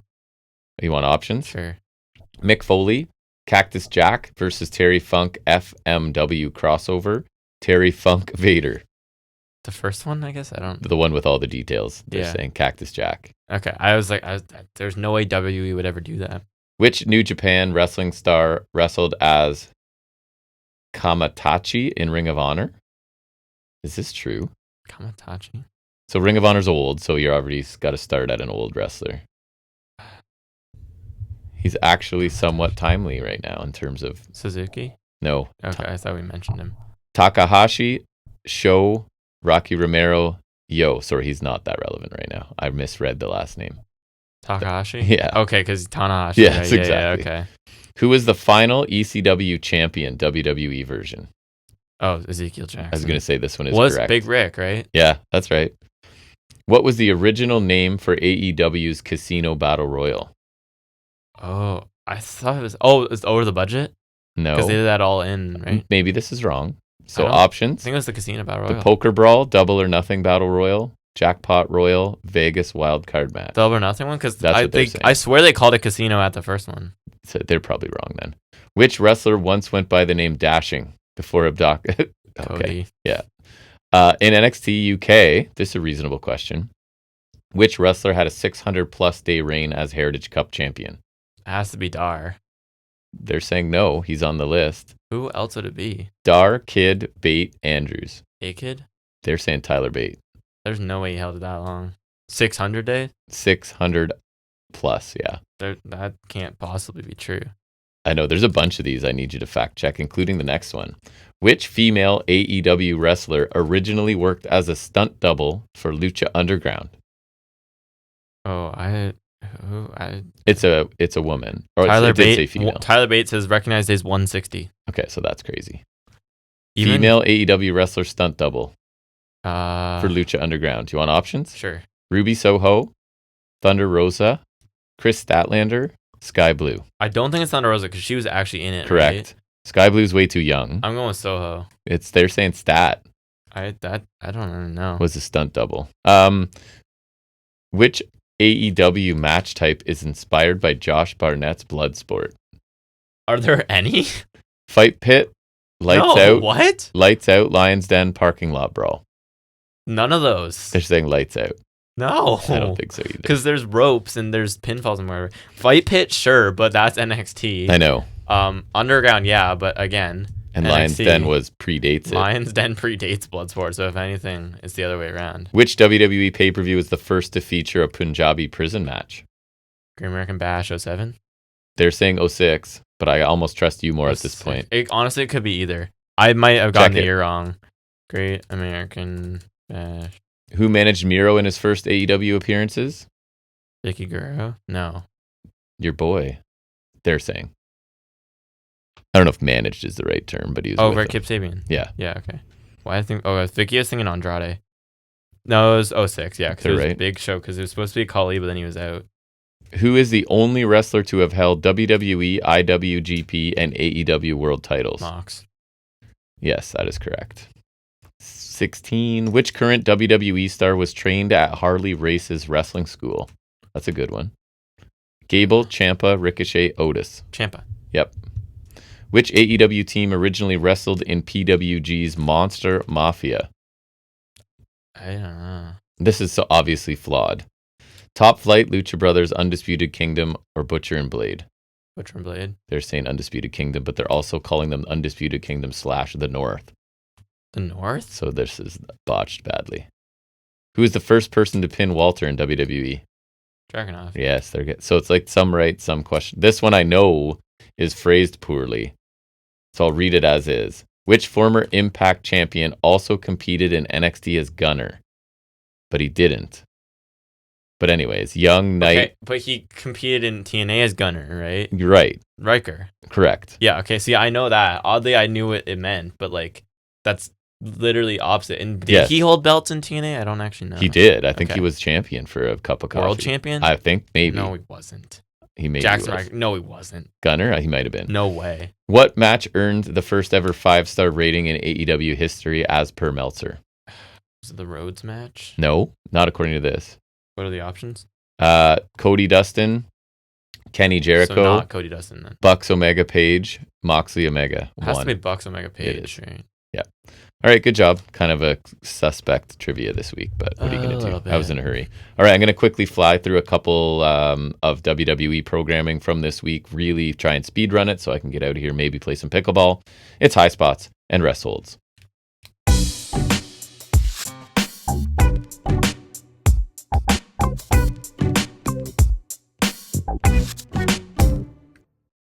So taking a look at Raw first, because it happened first, going to go real quickly. I thought it was very unspectacular, very eventful NXT, so this paled by comparison in terms of important stuff. The show begins with Rollins and his group. Heyman starts putting over each member, and he makes some sort of real bloodline. Oh, because he's talking about Breaker, right? So a real bloodline wink sort of thing. Talks about Reed putting a worse beating on Rollins than Punk or Reigns ever did. Which is True. fair statement. Reed was a reckless, violent man in a PG era, and Seth should be commended for sacrificing himself to make the business better. So I think he's saying, I think the point is like, we saw how violent and destructive he is, and we're going to just have to ignore the fact he killed us and use him for our own purposes. I guess is as best we're getting out of that. I don't hate it, honestly. It's if you have to do something and it's quick, right? And if like Rollins wants a formidable faction, he's like, oh, this guy's capable of beating people up. It's like, and he was. It wasn't like it was personal because I think Reed was basically just destroying people to get noticed, right? He was destroying because I think that was the bit. So right? it's not like it's a long-standing feud. Rollins says it's cool, anyways. Rollins says he'd already be champion if not for Punk and Sammy. He'll win Money in the Bank and take the title. Kind of basic and repetitive, not any real new information here. And I only noted that Heyman goes out of his way to say that CM Punk is not there, which means he is, right? When the crowd is chanting for him. Pretty lengthy. I didn't think it accomplished a lot, to be honest. Kind of like holding pattern. Yes, Reed's in the group. Here's kind of a thin or reasonable, depending on your viewpoint, explanation for his inclusion. I think it works well enough. What more do you need, you know? Penta beat Dragon Lee and Chad Gable to qualify for Money in the Bank. It seems to be triple threat qualifiers. Very good 9-minute match. We talked about off air, sort of Gable almost died, getting dropped on his head, right? Penta was going for a move to two people at the same time, and Gable got dropped on his head. But anyways, Vikingo's there at ringside. Gable attacks him. Vikingo gets involved a bit later. Gable's head is really bloody, so I don't know if it was from getting dropped on it or from the kick from Vikingo, but either way, he is bleeding. Crazy that Vikingo showing up on Raw. I know, it's weird to see. Dragon Lee did hit an insane dive to the announce table, and it made Pat McAfee swear in the moment, which was kind of funny. Again, not much doubt who would win this, but really fun triple threat. And yeah, I even have in my notes, so weird to see Vikingo in WWE. Especially when we've seen him on Dynamite. I know. And his style is going to have to be pulled back a lot for WWE. So much. And it's tough because he's like just a smaller dude, but could still be really impressive. Liv Morgan's back. Just as Roxanne is bringing Dom a tray full of nuggets and rubbing his shoulders, she happens to walk in. So apparently Roxanne has been informing Liv what's been going on. But Liv basically bails right away to go talk to Pierce about getting a Money in the Bank qualifying match. But then a little bit later, she ends up agreeing to a match with Kairi Sane. So I'm not sure, like, did she not get to Pierce or is that for later? Anyways, it was weird. I saw Morgan is in the Money in the Bank, so I think it'd be interesting. Or no, Perez is in. And if you get Morgan in, I think it'd be interesting for them both to be in, and you could further that story, and maybe Perez wins, and then that's like a... That could be. And it does seem eerily similar to like the Liv Ripley dynamic with Dom, right? Rusev beat Tozawa in I think like literally a minute, and then Sheamus comes out, postures tough, and Rusev backs away. So I don't understand that decision. Like, I'm here to just kill jobbers. I guess is his suggestion then that Sheamus doesn't need redemption, so he's going to try and avoid him. Or he's going to redeem him at a better time. Maybe. But anyways, New Day beat the Viking Raiders in the Creeds. Roll up of Julius while holding the tights. New Day, I guess the story of this was New Day kind of worked with the Creeds to take out the Raiders and then eventually turned on the Creeds. So the Creeds are kind of annoyed with their stupidity a little bit. The match wasn't anything special, I didn't think. 11 minutes. Just to, again, holding pattern. Uso and Gunther go back and forth on the mic again. And yes, Gunther is great and it sounds really condescending, but it's very similar to what these two have been doing. And it's nothing new came out of this. It's just kind of more holding pattern here. When are they having their match? It's like soonish, right? I hope so, because they've been doing the same copy and paste every week. They also have to be in holding pattern because Jay's doing the thing with Cody and Cena. Right. So I don't know. Sane did end up beating Liv after 11 minutes. So Kairi Sane, this is now because she looked rough here at times. She's entering the "Are we sure she's good" category for me. I feel like she was. Who's in that club? Taya Valkyrie is in that club. Oh, who else is in that? Yeah. I know there's other people we talked about. In the like, are they good though? Maybe Garcia's starting Dakota to Kai. enter that. You were saying Dakota Kai sometimes, yeah. So Roxanne came out in theory to help Liv. Raquel's there too. She takes exception to Roxanne showing up, has words with her, and then that's when Sane counters the Oblivion into a roll-up. So obviously the help wasn't there when Liv really needed it.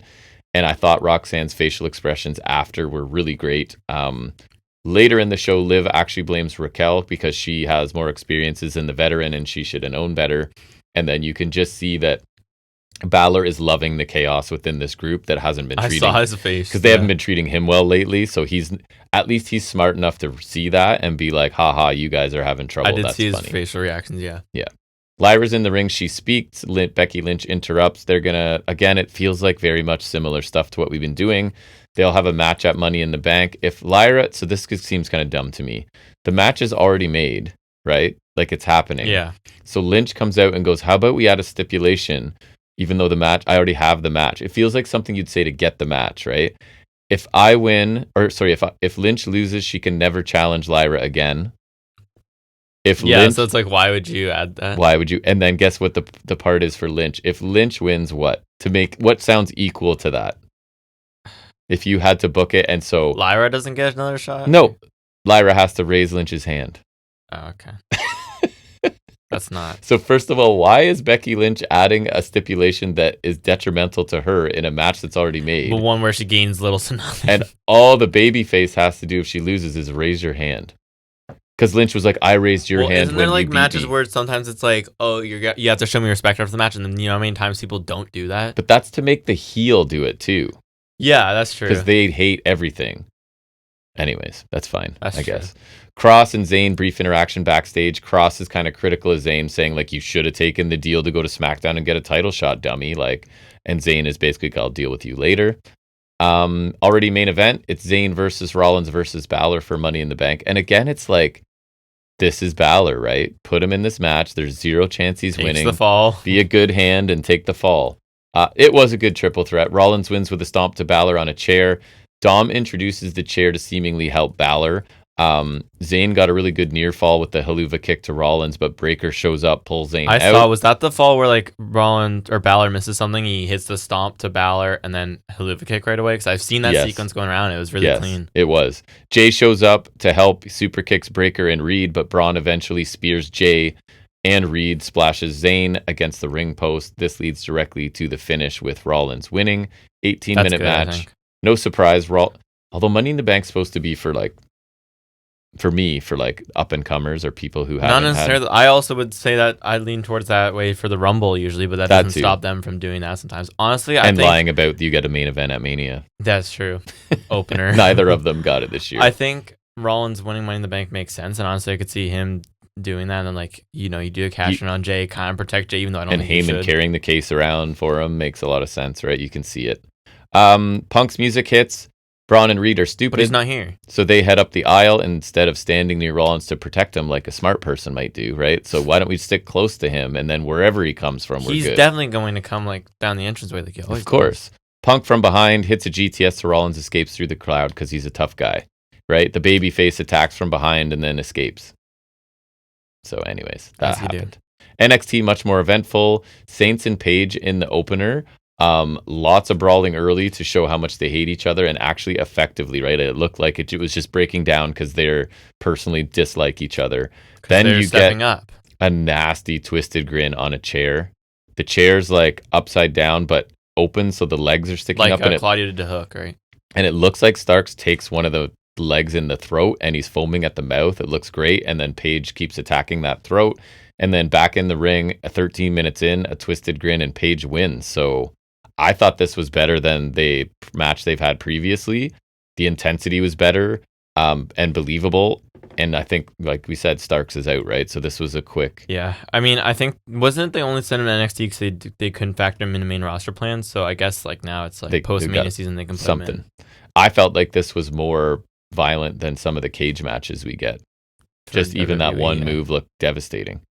Briggs and Inamura talk backstage about accomplishing big things in NXT. And one of them implies something even bigger than the tag title, so I don't know what that would mean. But vest. That vest. I was going to say transfer friendship. Of the vest. The real tag team titles were the friendships we made along the way. That's exactly it. Santana, although I have Sonata, I don't think that's correct. I can't imagine it is. Beat Tavion Heights with his spin the block lariat. I thought a good showing for Heights. I see massive potential in him. Needs some character development, obviously. And Santana's come into his own as a singles guy, even cutting promos. I like him. So I miss Proud and Powerful. I'm happy for him. What a missed opportunity that team was. Yeah, it was. Heights and Santana shake hands after, and you can see Dempsey is not happy about that because it looks like all of his group is turning babyface on him. So he is not a happy guy. High rise on top of a high rise. Get it? To cut a promo. What's a high rise? So on the nose, like a tall building. Oh, that's what they're funny. Called. So it's about trust, loyalty, shattering glass ceilings, etc. I thought this was really generic, wasn't well delivered by Wesley, and the others got a little bit too. They tried to like acknowledge that Lee had been part of a group before and ditched them, and now he's with the more loyal group or something. Because it was like, right. I think he was supposed to be done with group, so they have to like find a way to be like, oh, but he's not. Like Briggs, or sorry, Like was it Briggs? Yeah. Briggs. I'm done with having a tag team. Straight into a tag team. I thought this was weak. I don't really see a ceiling for these guys that's very high. Chase kids think Chase is telling them to take more risks, so they ask Ava for a match. Ava gives them a 6-man tag against Dark State. Chase is pissed and swears because they're not a team, and Dark State is so terrifying. Okay. Right? Everyone is so afraid of them, and they're just like generic heel faction at this point. They're so bad. They fizzled out quicker than Death Riders. They might have. Tony and Crucifino, although I had much lower expectations. Tony and Crucifino sit down. It's stupid. Crucifino. So there's I did see a bit of this on couple Instagram. Things annoyed me. Crucifino says he was been gone so long because he didn't want to put Tony or Rizzo at risk. Go ahead, explain that away to me. Hold on. So I'm like, what? Because Rizzo's in a safe house. But the safe house got compromised, so I guess he doesn't want to go there. I don't know why you wouldn't go back to Tony then. I don't know. I get why you wouldn't want to talk to Rizzo. She's away in a safe house. You don't want to. I guess that's fair. And then Tony asks him a direct question. I think it was like, explain yourself or whatever. And Crucifino starts to speak, and Tony just immediately cuts him off. Is like, doesn't want to hear it. But it doesn't matter. Tony doesn't know who he can trust. Luca says he can trust him, so we're supposed to care. I couldn't care less whether Luca is sincere or not. I assume he's not, and he'll be with Stax because it has to be all odds against Tony, I imagine, right? And because, like, I don't know, Stax on his own. This all needs to go away. Yeah, Stax on his own's no good either. So anyways, Trick goes out to speak, says he's better than Average Joe. NXT doesn't appreciate him like they should, so he'll go to TNA and wear their gold. Mentions former TNA champions like Kurt Angle, Drew McIntyre, and Bully Ray. Trick is better than all of them, especially Average Joe. Santana interrupts, not Joe, says that he is one of the guys bringing TNA back to prominence, and Trick is not his champion. Calls Trick a pretend fighter, pretend rapper, pretend champion. Mocks Trick's tight pants and high heels. Santino shows up on the screen, makes a match for the two next week on NXT, so he's booking NXT now, I guess, for whatever reason. I guess it's for his title. I guess, but does he have control over WWE programming? I guess. Trick tries the cheap shot of Santana. Santana's one step ahead, stands tall in the ring. Like Santana, was hoping they were going to build this into like transferring the title to Santana, but it's not happening next week. At least not now. For sure. Jada Parker beat Tatum Paxley in 4 minutes. Nothing really. Jada gets a win, and the poor, tortured Paxley continues to lose. I thought Paxley turned heel. I think she's kind of tweening right now. I don't know. They go flipping back and forth because I don't even know if I made note of it, but later, I don't think I did. Later, Zarya and Sol Ruka are like offering her support, and she's not openly hostile in response. Hale tries to attack Parker after the match and get an armbar on her, I guess it's the Kimura, right? But Parker escapes, more to set up Parker Hale than anything. You saw maybe the tail end of this. Jasper Troy beat Dante Chen in 4 minutes. Remember the Black Hole Slam? I just saw an epic compilation of Abyss doing it. His was sick. And then Jasper Troy looks like he's like just putting Dante Chen down to tuck him into bed or something. It's just like a light fall with them. And not much rotation either. No, Abyss, some of those were crazy. Amazing. Like his Black Hole Slam looks sick. Finishing. Femi appears on the platform to tell Jasper Troy, great name, that he has Femi's attention. Because we need that. Like, that's another thing I don't like about WWE is like having things like LFG to get your people in. He like, carries big chains, okay? Big, heavy chains. I forgot. And you can hear them jangling as he walks to the ring. Okay? Therefore, I respect him now. No quarter catch crew backstage. Dempsey points out neither Heights nor Bourne won their singles matches, and I think implying they're better suited as a team and they still need more training. Bourne takes exception, says he held his own, he's ready to be a single, ends up challenging Dempsey to a match for his freedom from the group. So this, not since $1 Million Man and Vincent have we had this. But anyways, Dempsey wants to make it a rounds match because I think he's convinced that's his big advantage. And because we don't do that for the cup anymore, do we? I don't. Doesn't seem like it. So do you think Bourne wins for his freedom, or do we keep like he remains a member of the group, not really wanting to. I feel like, you do that because it's too soon. I agree. And you could really ramp up Dempsey being like the prick to both of them. Because I feel like they kind of short-termed that, right? And it seems like Ren's just kind of like smiling and trying to make the family, get together, like stay together kind of thing. So I think that's the route to go. And you give Dempsey a win, maybe, in his match. I would think so. Page comes out to brag about his North American title win. I think he's already calling it the greatest reign ever or something, and it happened like earlier in the show. Javon Evans comes out. He's talked to Ava. Page will be defending against Evans at Worlds Collide. But wait, there's more. Laredo Kid, who's never set foot in NXT for a second, comes out to talk about his accomplishments. He's never even stepped foot in WWE for a second. He's in the match as well now. Yeah. Wait, just 1 second. There's more. Page is furious, but that's not it. Phoenix, who's never set foot in NXT, comes out. He says things, and he's going to be in the match. It's now a 4-way, which fair should be a really fun match, and I will watch it. And it makes sense because it's like in a promotional whatever. It is. It's just kind of silly, like for a our title titles, shot, for a title shot, for people who don't exist within our world at this point. Anyways, and then in a shocking, I use that term not lightly at all, not sarcastically. No, because you were waiting for me to finish NXT. I knew something was one. It's shocking. 2, it's horrible. JC Jane defeats Stephanie Vaquer to win the NXT Women's Championship. So bye-bye Vaquer. Love her. I think she's amazing. The most hotshot title change to get a call-up ever. Crazy. Nix distracts the ref. Henley does the swinging kick, kind of like 619 around the post of Vaquer. And then it does look pretty solid, a discus forearm by JC Jane for the win. But the match itself was fine. I hate the result. Why her? And it looks like I get my wish and Vaquer's on Raw because she is one of my favorite wrestlers right now. And I'm glad she's going to a product I watch at least. And they do cut to like Mike Rome is in shock. People in the crowd are like slack-jawed in shock. It's like Jinder Mahal winning the title. So I get it. Vaquer doesn't need to be down there. She's proven even her promos as long as she takes her time and it's pre-recorded. She's totally fine. And in the ring, she's amazing. So I guess I heard rumors they want to throw her into a feud with Io. That would be like a dream match almost for me at this point. So let's go.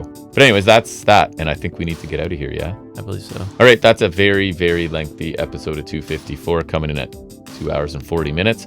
We'll wrap it up there. Thanks for spending any time with us, checking out what we have to say about the world of wrestling. We'll be back next week with a more regular length episode, I assume, in 255. More condensed, should be more condensed and quicker. So have a great week. We'll see you back here. And until then, everybody, take care.